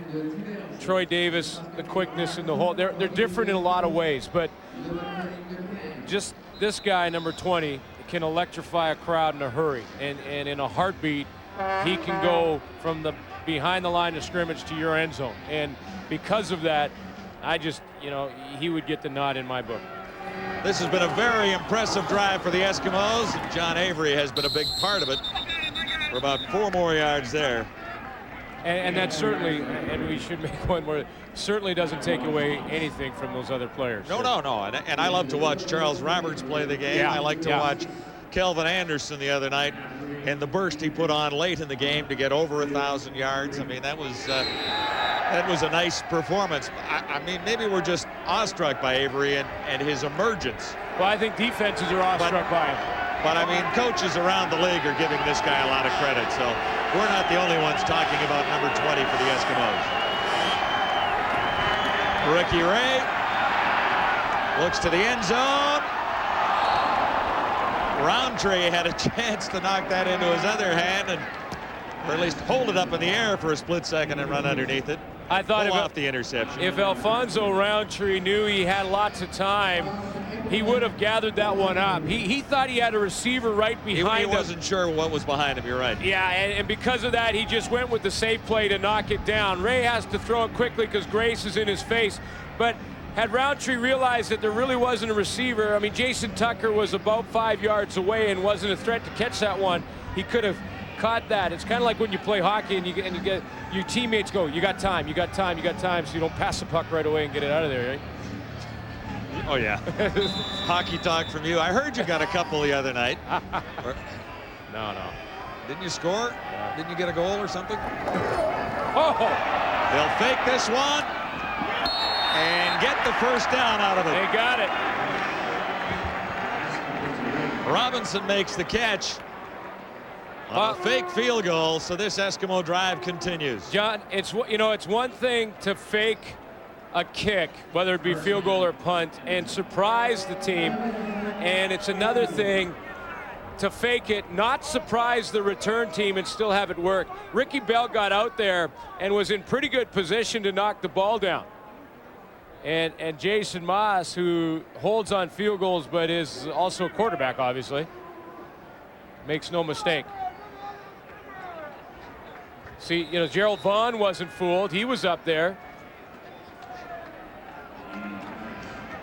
Ball completed anyway for a first down. This drive began back at the Eskimo 31. This is the 12th play. The Eskimos have 3 cracks at it from just inside the 5. And John Avery will only need 1. Avery into the end zone. A little walk through Lansdowne Park, and that drive lasted 7.5 minutes for the Eskimos. It looked like they were going to settle for a field goal. The Ottawa defense holding, but the fake on the field goal try set up the touchdown, and here it is one more time. John, you see Derek Ford here. You talk about a 7-minute drive and how that can fatigue a defensive line.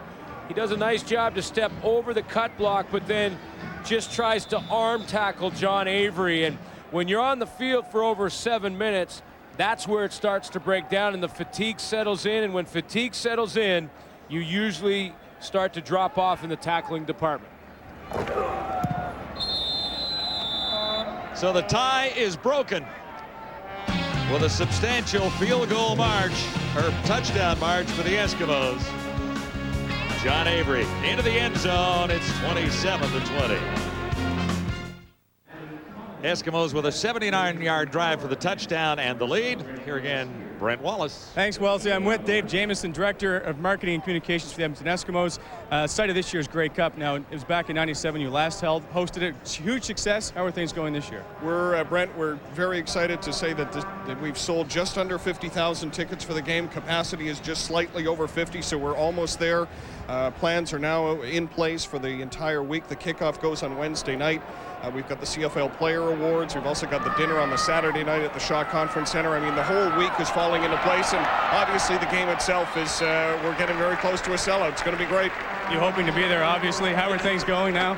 Well, we're obviously hoping, and our expectations are very high based on the season we've had, but we know there's a lot of work still to go, and encourage people to call our office at 1-800-667-3757 or go to the Grey Cup website, which is greycup02.com. You can get all the information you're going to need for the entire week. So we're getting very excited about that, and obviously we're very pleased with how our season's gone. Well, thanks very much, Dave, and get some rest because you're going to need it that week. Thanks, Brent. Guys? All right, Grey Cup at Commonwealth in Edmonton.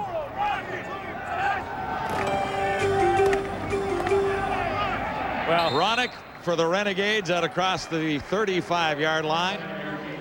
There's no question that the city of Edmonton and all the volunteers there and everybody working on that Grey Cup week will do a tremendous job. And with just a few thousand or maybe just a couple of thousand tickets left, we don't even know what teams are going to be there yet. It's almost sold out. It will be a sellout in Commonwealth, and there's a very good chance that the Edmonton Eskimos may be in it. Well, the Eskimos are 2 wins away from clinching top spot in the CFL West.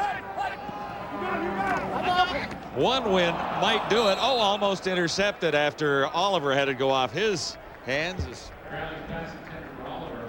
Terry Ray moved into position and had an opportunity there. Well, Terry Ray's out there because of that Mike Maurer move. Remember Mike Maurer, the fullback? He's gone. He's way over here, and that means Terry Ray's over there with him in that man defense. Now, right now, Dan Crowley's going with the hitch pass to Jimmy Oliver when he sees that matchup of man-to-man as Terry Ray almost has that interception. Look for him to go deep with Jimmy Oliver as this game goes on. Harper is in for the Renegades. Let go. Cross his 25. It's not deep. It's high. Hanging up. Winston October. Neat little move there, and he ran squarely into 2 Renegades. John Gallant leading the tacklers there. So it'll be 1st and 10 Eskimos when we return. It is a perfect afternoon for football here in Ottawa. There's the score, and following the game, the TSN Turning Point, brought to you by Super 8. Right after we're done here, or at least at 6:30 Eastern time, I should say, Sports Center with Corey Warren comes your way. All the highlights of an afternoon of football, north and south of the border. Baseball playoffs too. Yeah, and the reason I brought up the hockey thing is that's around the corner, and we usually have some hockey news in there. Your Canucks are looking pretty good this year. They're not my Canucks till they start winning. I'm with them, win or tie. Win or tie. First down Eskimos with a 1-touchdown lead. Avery again, and you have to make a tackle on this guy. Still going. Inside the 40, should have been stopped 25 yards back of that. Just a change of direction, John. It's just how he can stop and then change direction quickly and then hit the hole after that. See, once you put the brakes on like he does there, that usually ends the momentum. But see the quickness? Now a little quick there, and then a stutter step. Now a stutter step there, and now the acceleration again. He can go from 0 to 100 so quickly that it's one step and bam, he's gone again. And that's the difference between John Avery and a lot of good backs. A 32-yard gain for Avery there. And he broke a tackle to explode for the extra yardage. And Michael Barreau is trying to catch his wind down on the field for the Ottawa Renegades. And if you have to chase John Avery around your defensive lineman at 265, you need a break or two. Barreau has had a very solid first season in the Canadian Football League.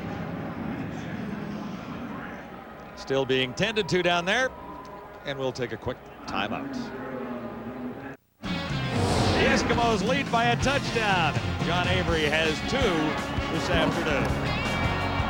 So tough to stop. John Avery is closing in on another 150-yard game. First touchdown of 24 yards, his second of 4. A long toss, looking for the touchdown. Not quite. The coverage was excellent in the end zone. Robinson was the target. Yeah, George McCullough is right there in coverage on Robinson. And John Avery gave Ricky Ray a chance to throw the football because he comes up and makes a real nice block. He's back here in the backfield. He's going to step up over and make a real nice block on this one. And it's on Clinton Wayne. A little cut block to keep Wayne out of the face of Ricky Ray.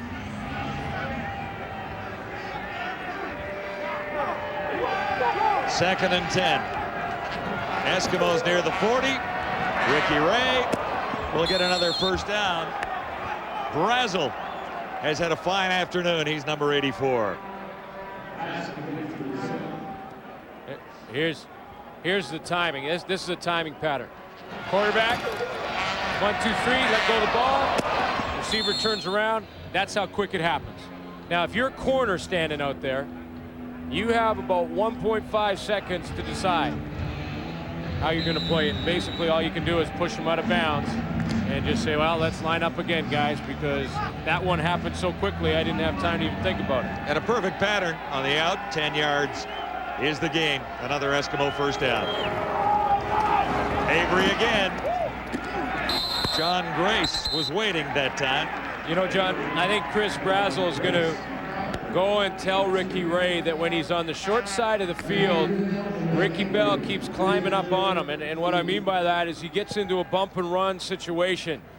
Brazel has the height advantage at 6'2" on Ricky Bell, who's only at 5'11". So if Ricky Bell continues to climb up on him and get to within a yard, which he does on the short side of the field, it might be time for Brazel to go down. Now here he is again. You watch him walk out. See number 25 right up in his chili. He goes to the other side. That's Tucker, and there's a flag down in the Renegades secondary. Ricky Ray for Jason Tucker. Tucker, 860 yards receiving and 6 touchdowns so far. Yeah, it happened so quickly. It looked like there might have been a pick or some holding over there on that play. Holding. Edmonton number 13. Repeat second down. That's on Ricky Walters. Yeah, and it could have been called a pick. George McCullough, the corner, tried to jump up in there, and he got spun around by Jason Tucker, which probably could have been called. But see, we're back over in the short side of the field, and I'm surprised at this point that Chris Brazel, who probably won't say a peep in the huddle, hasn't mentioned to Ricky Ray he's got bump and run with no help back down in here. It's Brazel to the near side this time on second down and long. Ricky Ray looking in his direction. Flags are down. Brazel can't make the catch. And you called it, didn't you? There they go. And Sutter on the money there. And Bell had the coverage there, and he really didn't have much of a choice, did he? Well, see what Bell did. He lined up here at the start of the snap, and then he backed Forward out. Pass interference. There it is. Ottawa number 25. First down. You see, and Brazel had worked that out, that timing out a couple of times. And then when he tried to fake it there quickly, Bell jumped. Brazel went around him. Bell had to grab him. It'll be a first down.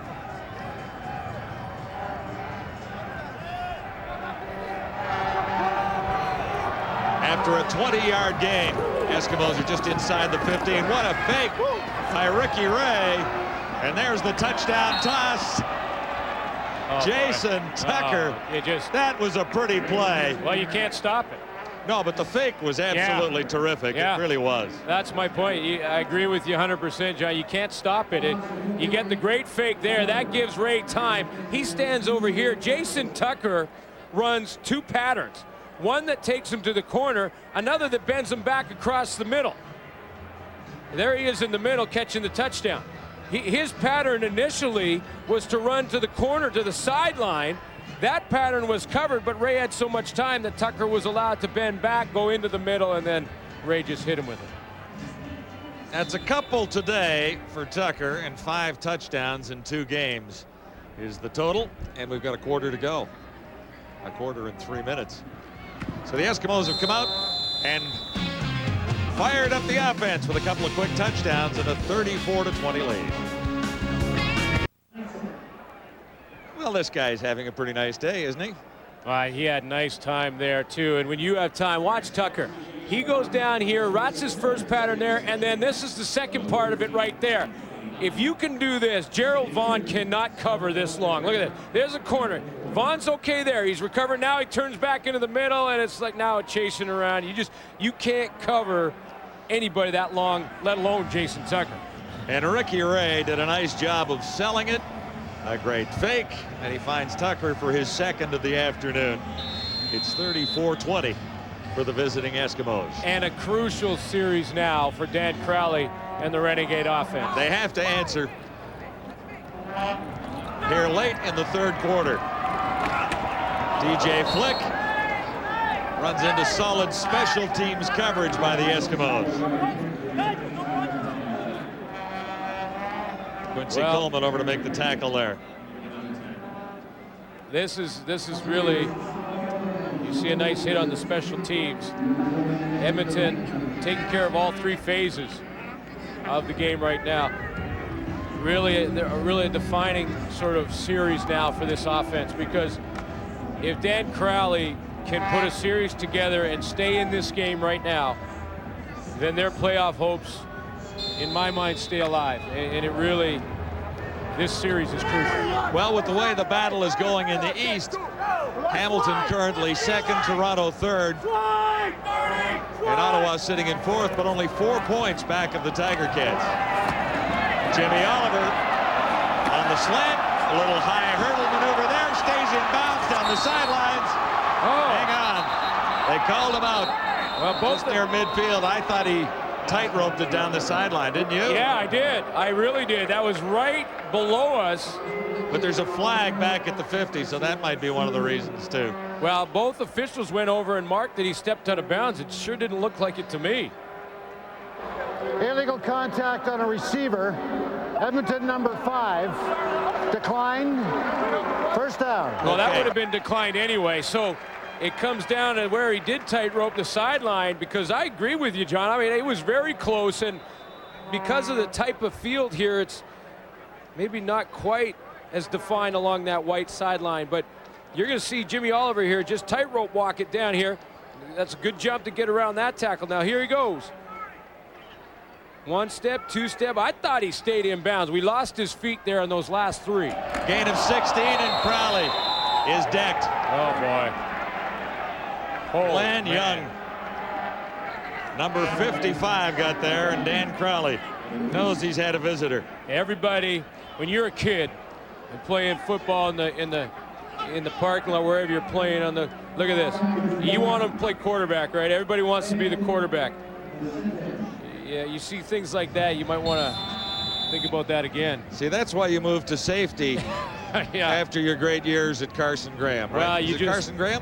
Everybody wants to play quarterback. Yeah, but yeah, you were a quarterback in high school. They take some big-time hits.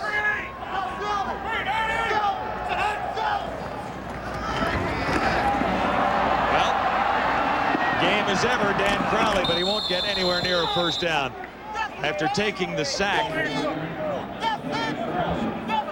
It was Glenn Young again, and flags fly.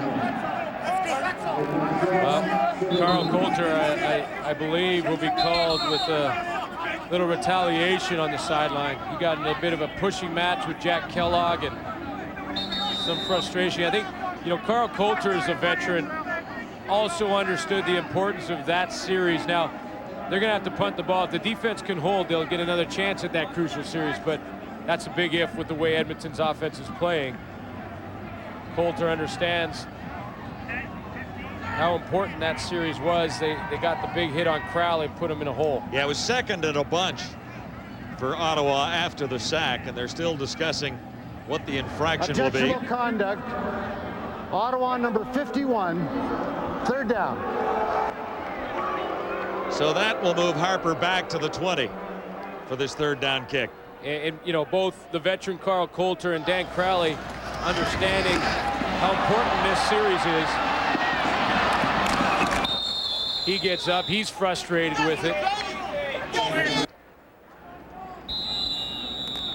Gets mad at Glenn Young, who hit him on that one sack. They lose some field position. Coulter trying to protect his quarterback, of course. High, not terribly deep, down at the 35. This is Winston October. Nice tackle from behind by John Grace.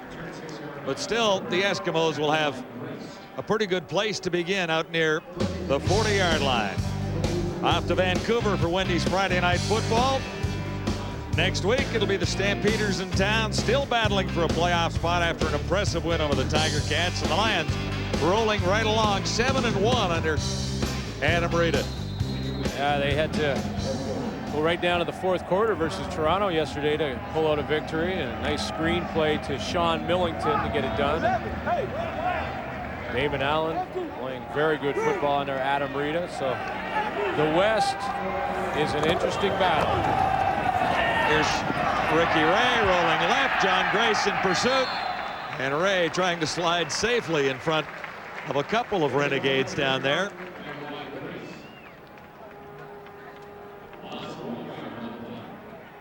That defense has taken a long time to get back to the huddle.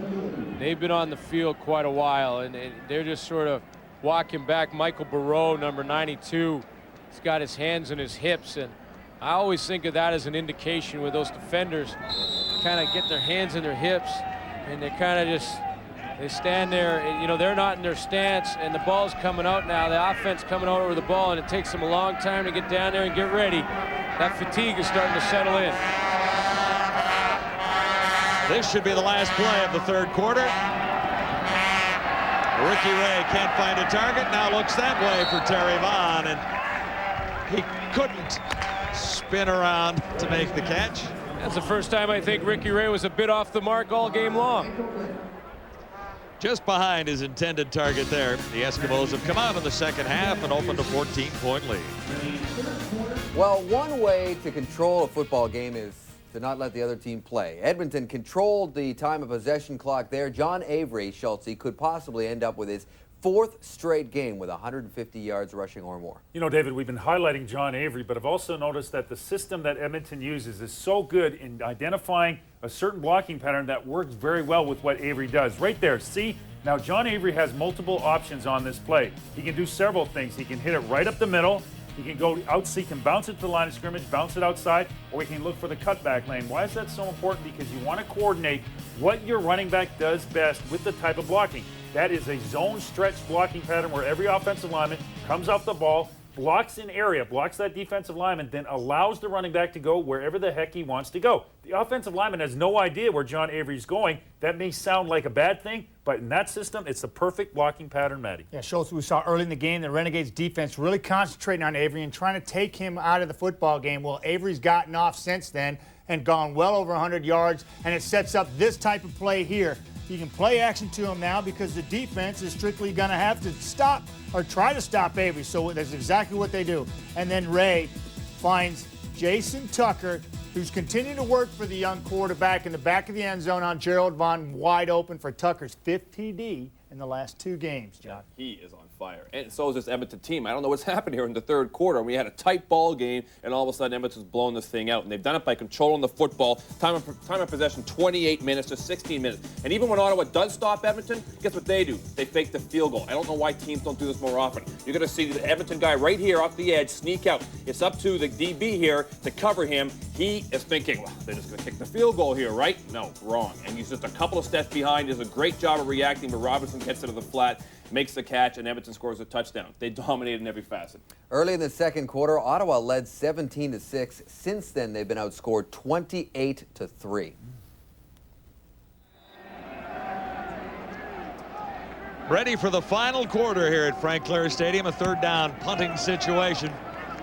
Into the breeze for Sean Fleming, meaning the Renegades will have the win here in the final quarter. Dante Gamble returning there, and Terry Ray was waiting. Back into the Eskimo lineup. Terry Ray, after missing a few games. Well, Edmonton Eskimos, this is the big one right here. I talked about the fatigue in the D-line for the Ottawa Renegades. They're starting to get a little bit tired. 342 yards net for Edmonton in 3 quarters. That's a good game, let alone 3 quarters. The good news for Ottawa is they get a second chance at that crucial drive. We talked about the crucial drive last series there. The defense held, so they get a second chance at their crucial drive. No more points from Edmonton. However, the story is the Eskimos came out and scored 2 touchdowns in the third quarter for the lead that they have right now. Dan Crowley looks back to the near side. He'll get a first down. DJ Flick. Donnie Brady had him by the collar and made the tackle. That's a real nice catch by DJ Flick, and the reason for it is that he uses his hands. See, this is a hard throw from Crowley. Rolls away, throws back across. Look at how hard that ball's coming in there, and Flick puts both hands out and calmly catches it through the window. The window in your hands, when you're looking through there, the ball comes into it. Don't let that ball hit your shoulder pads, or that contact could pop it out of there. Flick catches that nice and clean. It was a first down for the Renegades. Flags are down here as Crowley connects again at the 50-yard line to Jimmy Oliver. And we'll check out the infraction just nicely into the final quarter here.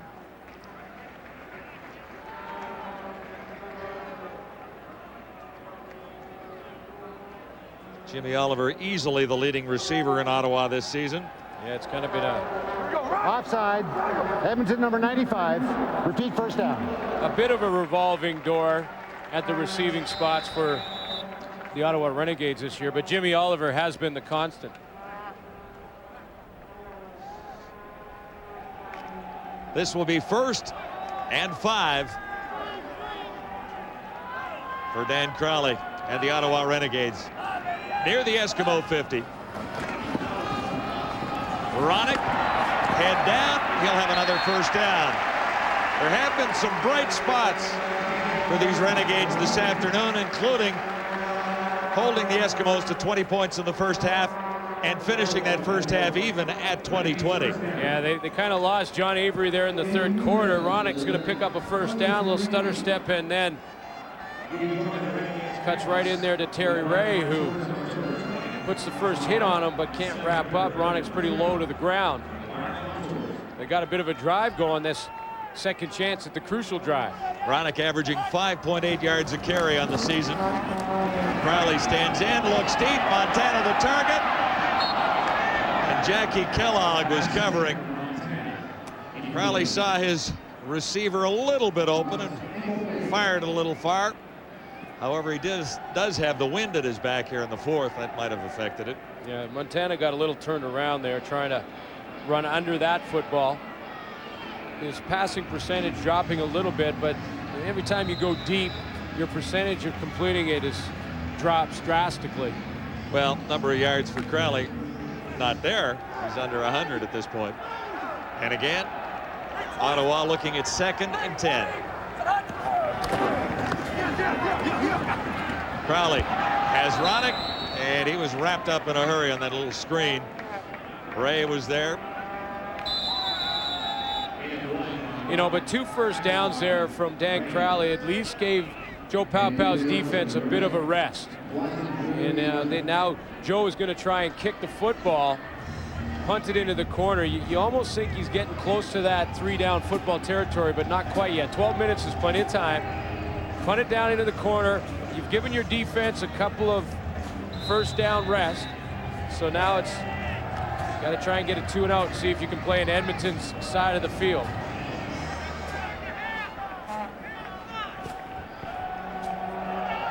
Well, they'll look for 3 points here. Lawrence Tynes is in with Harper holding. It'll be a 49-yard try with the wind.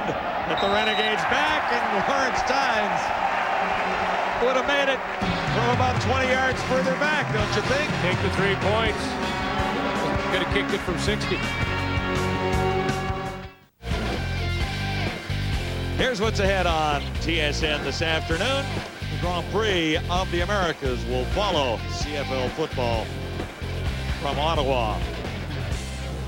NFL is ahead tonight, and Sports Center will be between the two. The Renegades take 3. It's an 11-point game, and do you think Moreau got an early start? It looked like he reacted to something. He was definitely in the backfield too quickly. But the way he jumped up, it looked like he reacted to some kind of movement along that line of scrimmage. We'll see how the officials saw it. Offside. Ottawa number 92. Repeat first down. Maybe it was just a blink or something, because there was no actual movement, no procedure called from Edmonton, so Moreau gets called on the offside. It's not the first time that he's had an early start this afternoon. Ricky Ray for Edmonton now looks at 1st and 5. Eskimos at the 40. It'll be Avery. Quick feet. Look at this guy. In spite of the fact that he lost a little bit, it was an exciting run. Cromartie got over to make the tackle.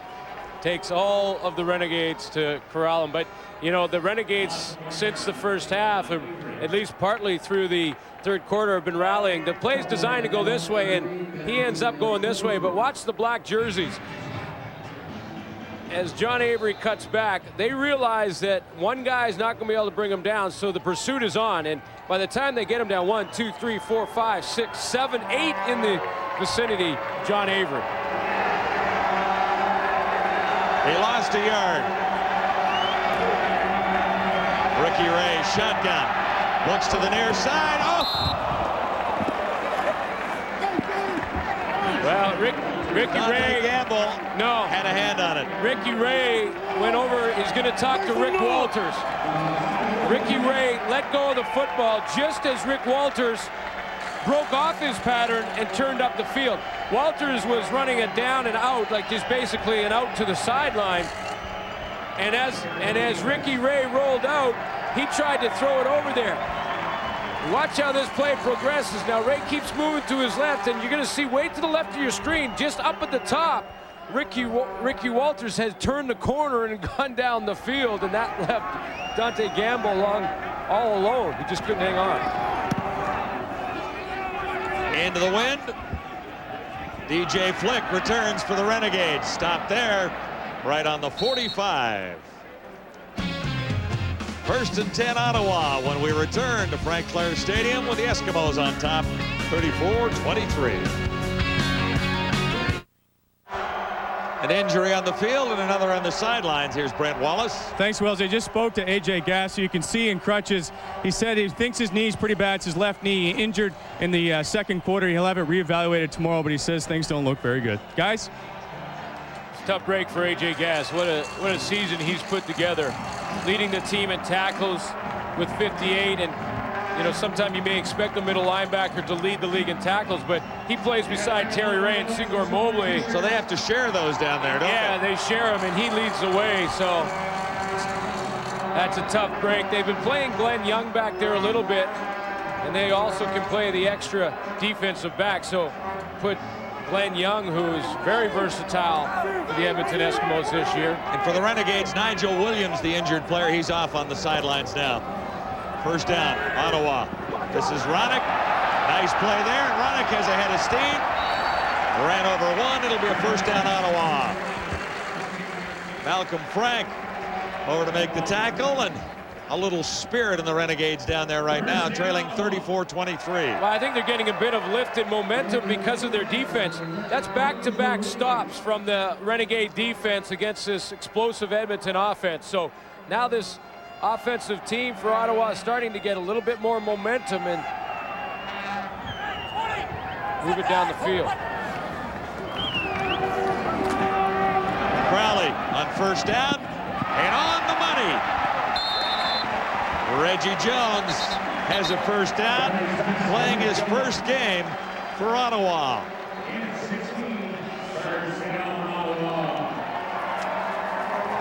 Reggie Jones, full sprint out here from Dan Crowley, and he is on the fly because Terry Ray's tracking him down. Finds Reggie Jones, drops it off.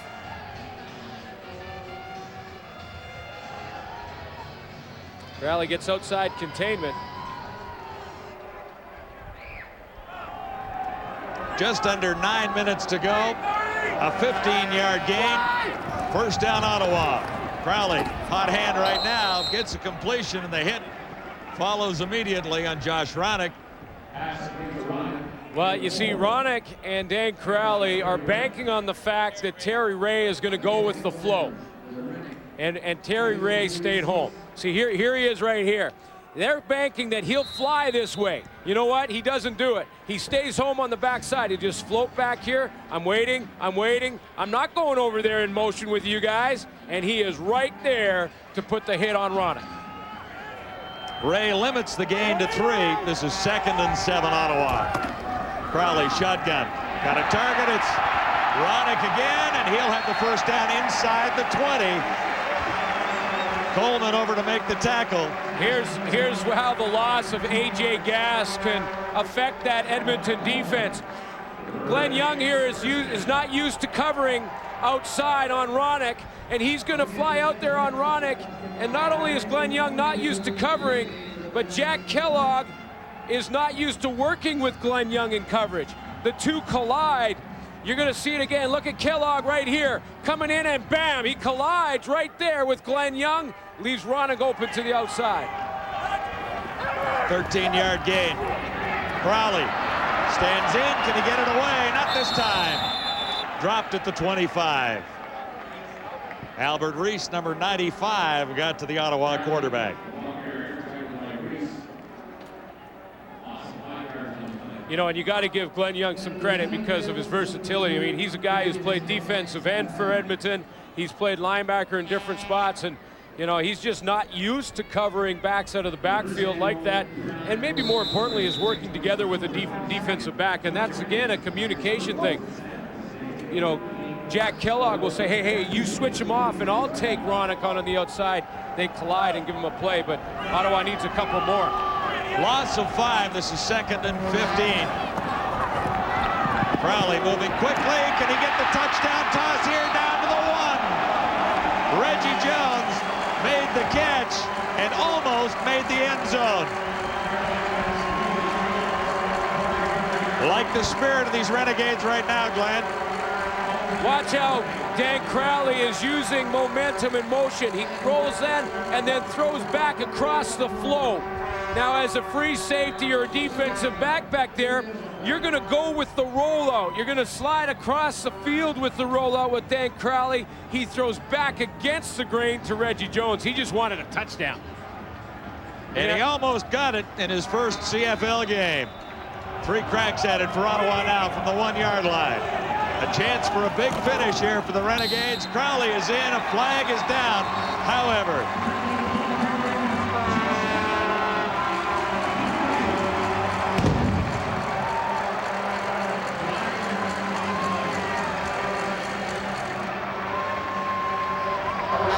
offside.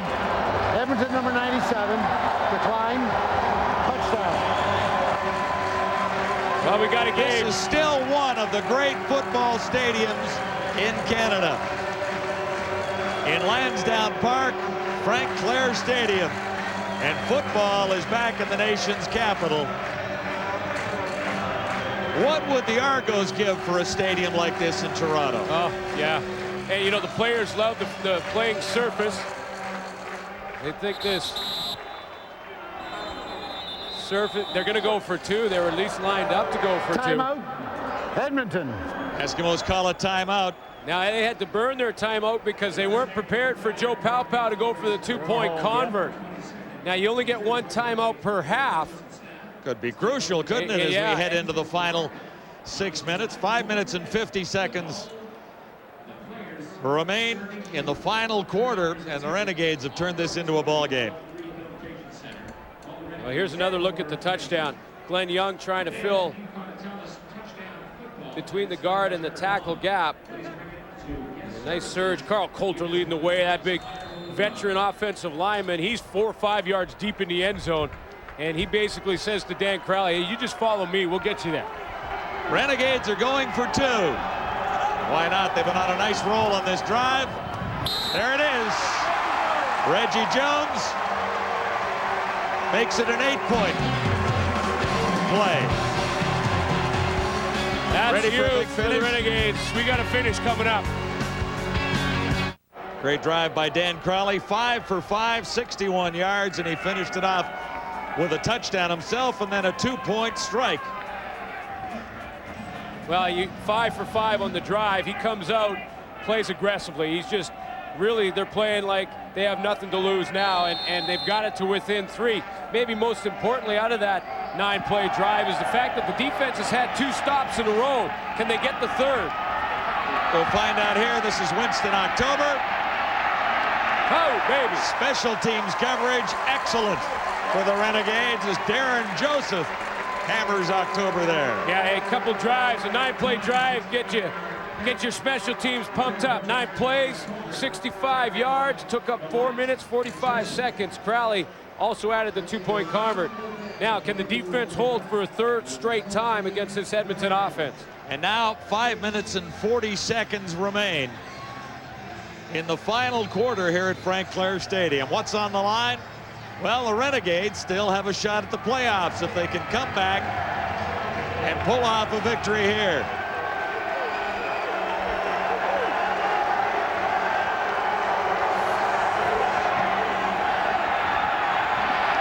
Ricky Ray in trouble, and he'll go down. This defense is fired up for Ottawa. Crowd's in it now. John Grace coming on the blitz, had a couple of chances at him, and Grace has been very active here again this afternoon. Here he comes. He sees that Avery's no longer a target, so he goes after the quarterback, Ricky Ray, and on his 2nd try, he gets there. And now they've got Edmonton in a hole. 2nd down and 14.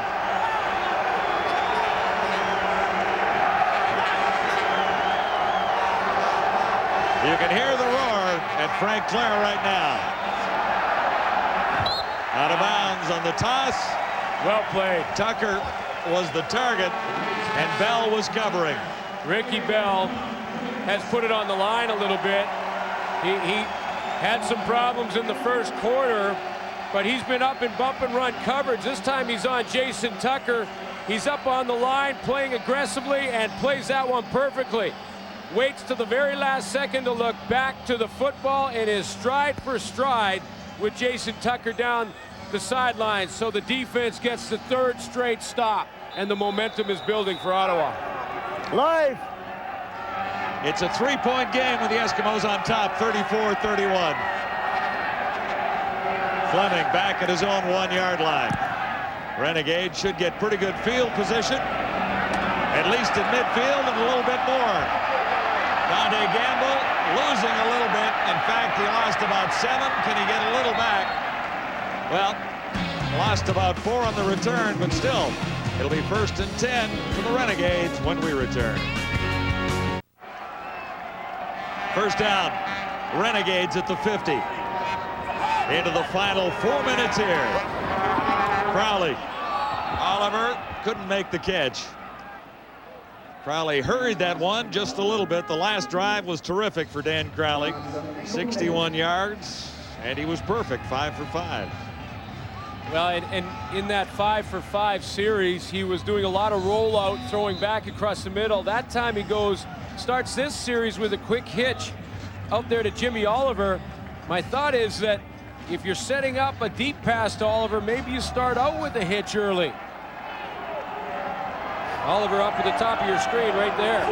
This time it's Jones to the near side. Crowley takes a high snap down. He's got Denny Montana. He's got the catch.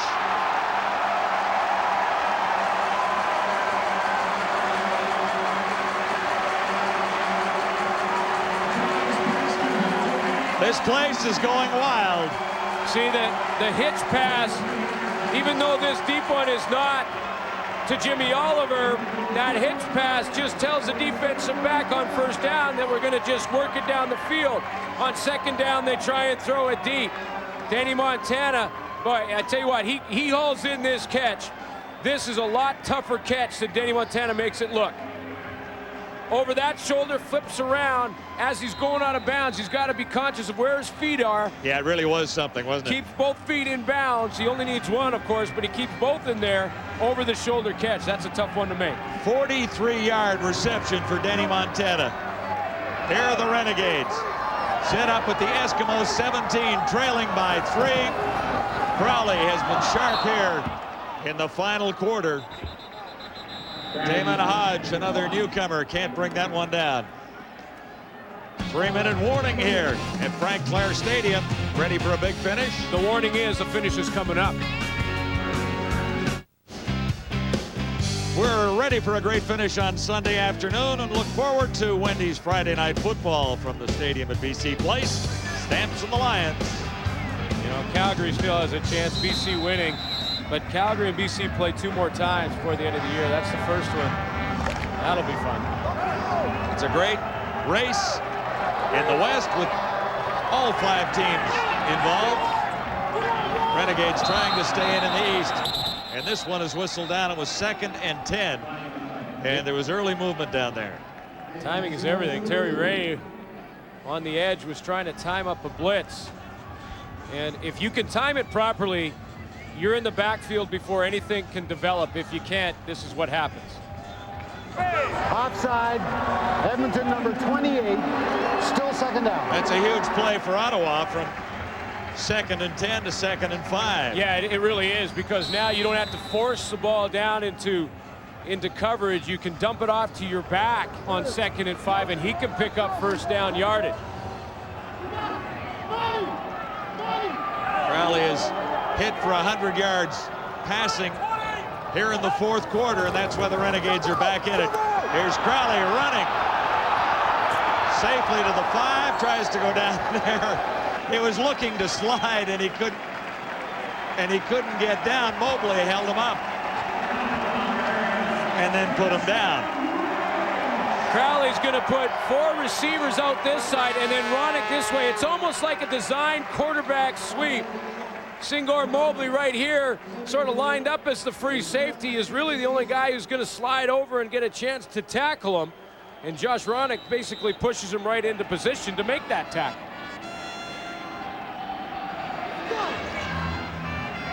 Crowley has really had a terrific 4th quarter. The Eskimos came out and scored 2 touchdowns in the 3rd and look to have wrapped this up. Ottawa has responded with 10 points in the 4th, and on first down and goal to go from the 6th, there's nothing there for Ronick. Dan Crowley wish he pulled that one or what?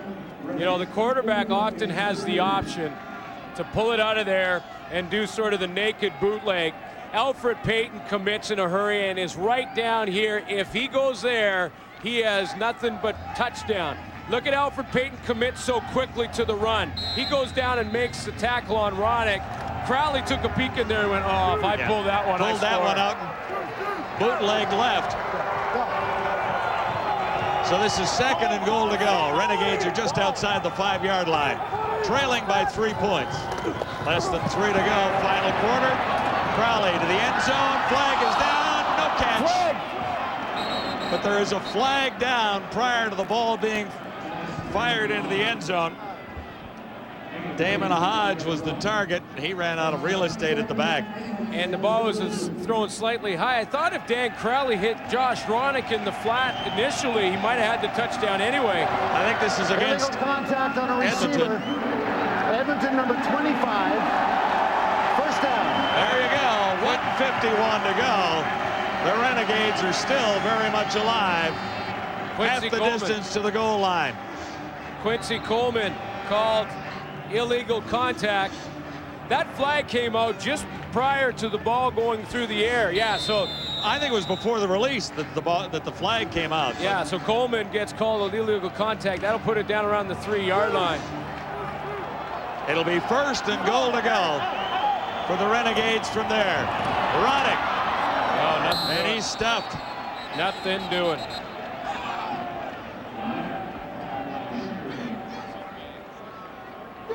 That was Chevrier coming up with the tackle. He just slides in there and is in perfect position to make it from the interior of the line.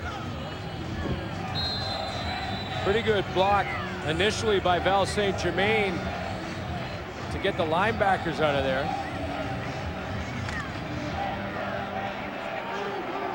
So now second and goal to go. The Renegades are at the Eskimo 4.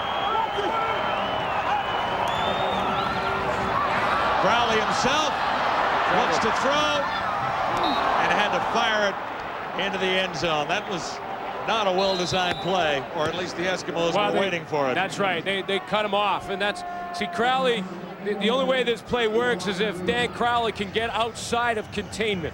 See, he needs to be able to get outside of this edge. If he can't get out there, then this play is going to deteriorate in a hurry. There's a play action, really doesn't fool anyone. Sheldon Benoit gets outside, cuts him off. Now, that ball right there, it's a good thing Dan Crowley put enough on it to get it in behind everybody, because yeah, he really threw it away. He threw it away, and if that was intercepted, they miss a chance to tie the game here. 1:23 to go. Tynes is in.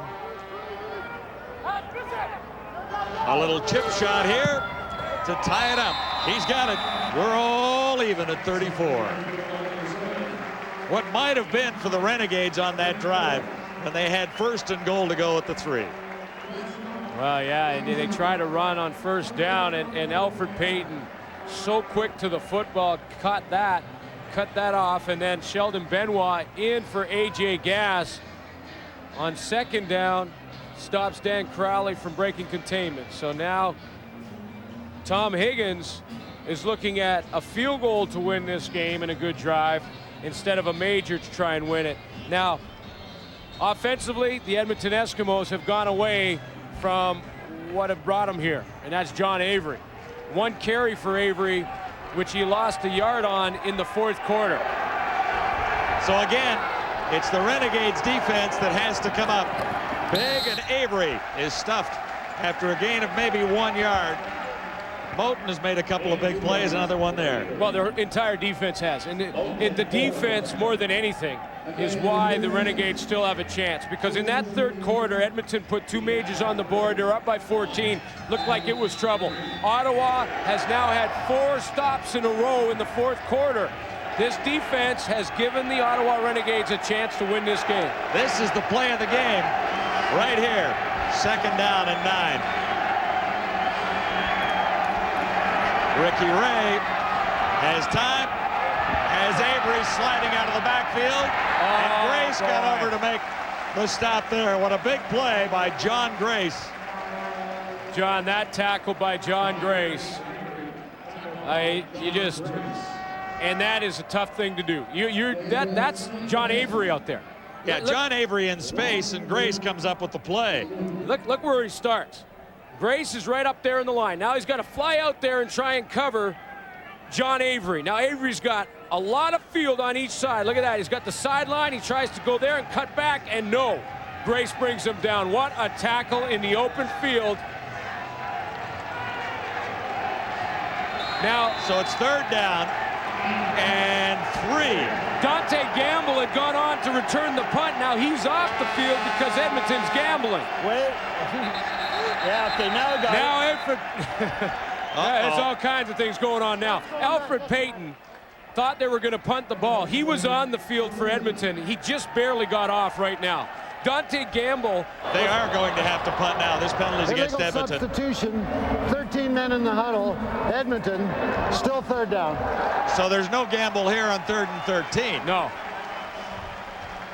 You know, there was maybe some indecision on the sideline as to whether or not they were going to gamble. See, I don't think third and 3 is a good gamble at this point. Do you, going into the wind? Well, you have time. You have time. You're settling for overtime, I guess. Anyway, they'll punt. They are going to punt. Yeah. But there was probably the indecision which caused the problem for Edmonton at the end of the day. Let him go, let him go! Into the wind. Sean Fleming. DJ Flick is to the 50. It'll be 1st and 10 Ottawa with a chance when we return. What a great duel. Two lovable coaches in the Canadian Football League. Higgins against Pow Pow into the final 30 seconds. Crowley can't get it away. 28.4 seconds to go in a 34-34 tie. John, can't get it away. More importantly, can't take a loss. Yeah. You know, and then this is the maturity level and where Dan Crowley's got to get to. He rolls out there. If it's not there immediately, you know, it's in row 6. Get rid of it. You don't take the loss. Now you're looking at 2nd and 16. It's much more difficult. Overtime looms. Gets it away for Oliver this time. Needs a block. Won't get it. Loose ball. Edmonton comes up with it with 11 seconds on the clock. The Eskimos have recovered here. Unbelievable. All they have to do is punt it through the end zone for a 1-point win. Well, and overtime is the other scenario. I mean, they punt this ball away. It's no big deal. The Edmonton Eskimos kill the rest of the clock, and we're going to overtime. But Jimmy Oliver just tries to do too much. You know, he's got to get 16 yards, and he's not going to get it. He's got the ball out loose in his right hand. It's stripped out of there by Donnie Brady. Edmonton recovers, and they have a chance to win this game. And Tom Higgins can't believe how fortunate he is to have this opportunity, because we're looking at overtime. Jimmy Oliver just tried to do too much. Overtime was looming. Not now. The Eskimos have a chance for their 12th victory of the season. Here's John Avery, and he may score the touchdown. Not quite. Stopped just inside the 10. He's made it a chip with shot. 5 seconds to go. Now this is a little more interesting because he got deep, and we've got that angle field goal try. But of course, you only need 1 point out of this anyway to win. That's right. And he'll kick it hard enough to kick it through. And the other thing is they'll kick on 1st down here, because if there's a bobbled snap by 5 Jason seconds Moss, to go, maybe you get a second chance at kicking it again. So they'll just line up, and you're right, John. Sean Fleming will make sure that he pounds this one enough to kick it right out of the back of the end zone. And this, you know, is heartbreaking for the Renegades, because they had battled back, looking at overtime at the worst case scenario, and Jimmy Oliver puts the ball on the turf. Timeout, Ottawa.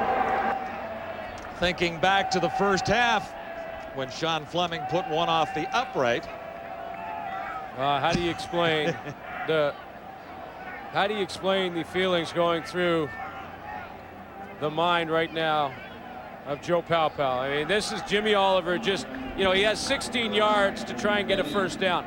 Even the point for overtime could have helped the Renegades in this final stretch for the playoffs in the East. Without a doubt. And, you know, it's one thing to do everything you can to win and all that, but you got to use your head too, and Oliver needed to get down and punt the football. Here's Sean Fleming for the win for the Eskimos.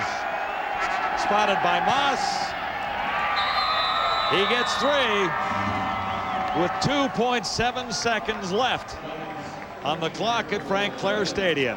A terrific finish. It was an afternoon of almost for the Ottawa Renegades, almost taking the best team in the CFL currently to overtime.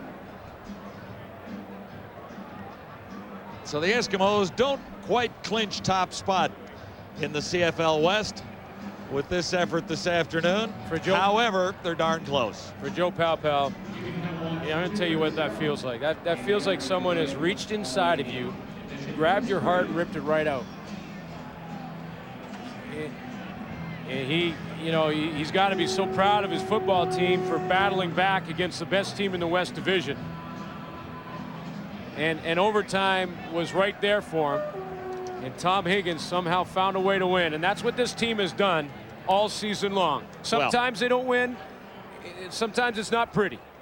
But they find a way to win games. Today's game ball is brought to you by SportCheck.ca, Canada's choice for sports. And there's our selection here this afternoon. Well, 4 times now. In the last 4 games, he's been over 150 yards. Again here this afternoon, 151 for John Avery. Basically not used in the fourth quarter. Who knows what the numbers would have been had he been handed the ball a bunch in the fourth quarter. And he was really the difference in the third and the reason that the Edmonton Eskimos had the lead for basically this entire game. And then it was tied up late. Tied up at halftime, 20-20. Jimmy Oliver puts it on the ground, and that, well, that's tough. That's a tough way to lose. Now, John Avery wasn't used much in the fourth quarter, but he had 89 yards in the second half. So he was pretty dominant in the third quarter. Yeah. Into the final seconds here now. 2.7 on the clock. One last gasp for the Renegades. A flag is down, and so is Dan Crowley. And it's Alfred Payton. Well, out of frustration, Crowley threw that ball through the back of his own end zone, and if this penalty is against Edmonton, they'd have to go get it. Ottawa number 5. Penalty is declined. That's it. Game is over. That's it. How close did Joe Pow come this afternoon? Well, within a whisker when you really look at it. Well, a devastating loss for the Ottawa Renegades and Joe Pow. A win today, and they were right in the fight for a playoff spot. This may seal it for him, but for Tom Higgins, that much closer to wrapping up the first place spot in the West Division.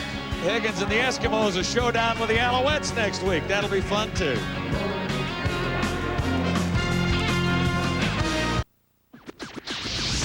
Here we go with the TSN turning point. It comes late in this one. Yeah, the dying seconds. Jimmy Oliver trying to do a little too much. 2nd and 16. He wasn't going to get the first down. He carries the ball way outside of his body, and it is stripped. The Edmonton Eskimos recover, and because of that fumble, they kick the winning field goal in the last play of the game.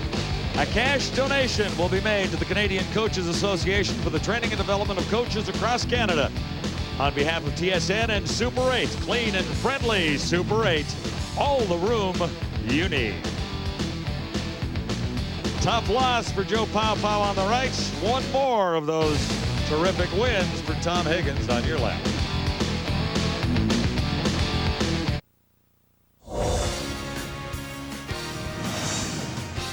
Wendy's CFL Live on TSN is brought to you by Wendy's. Wendy's Classic Double with Cheese is made fresh right when you order it. It's better here. By Molson Canadian. I am Canadian. And by Moore's Clothing for Men. Well made, well priced, well dressed.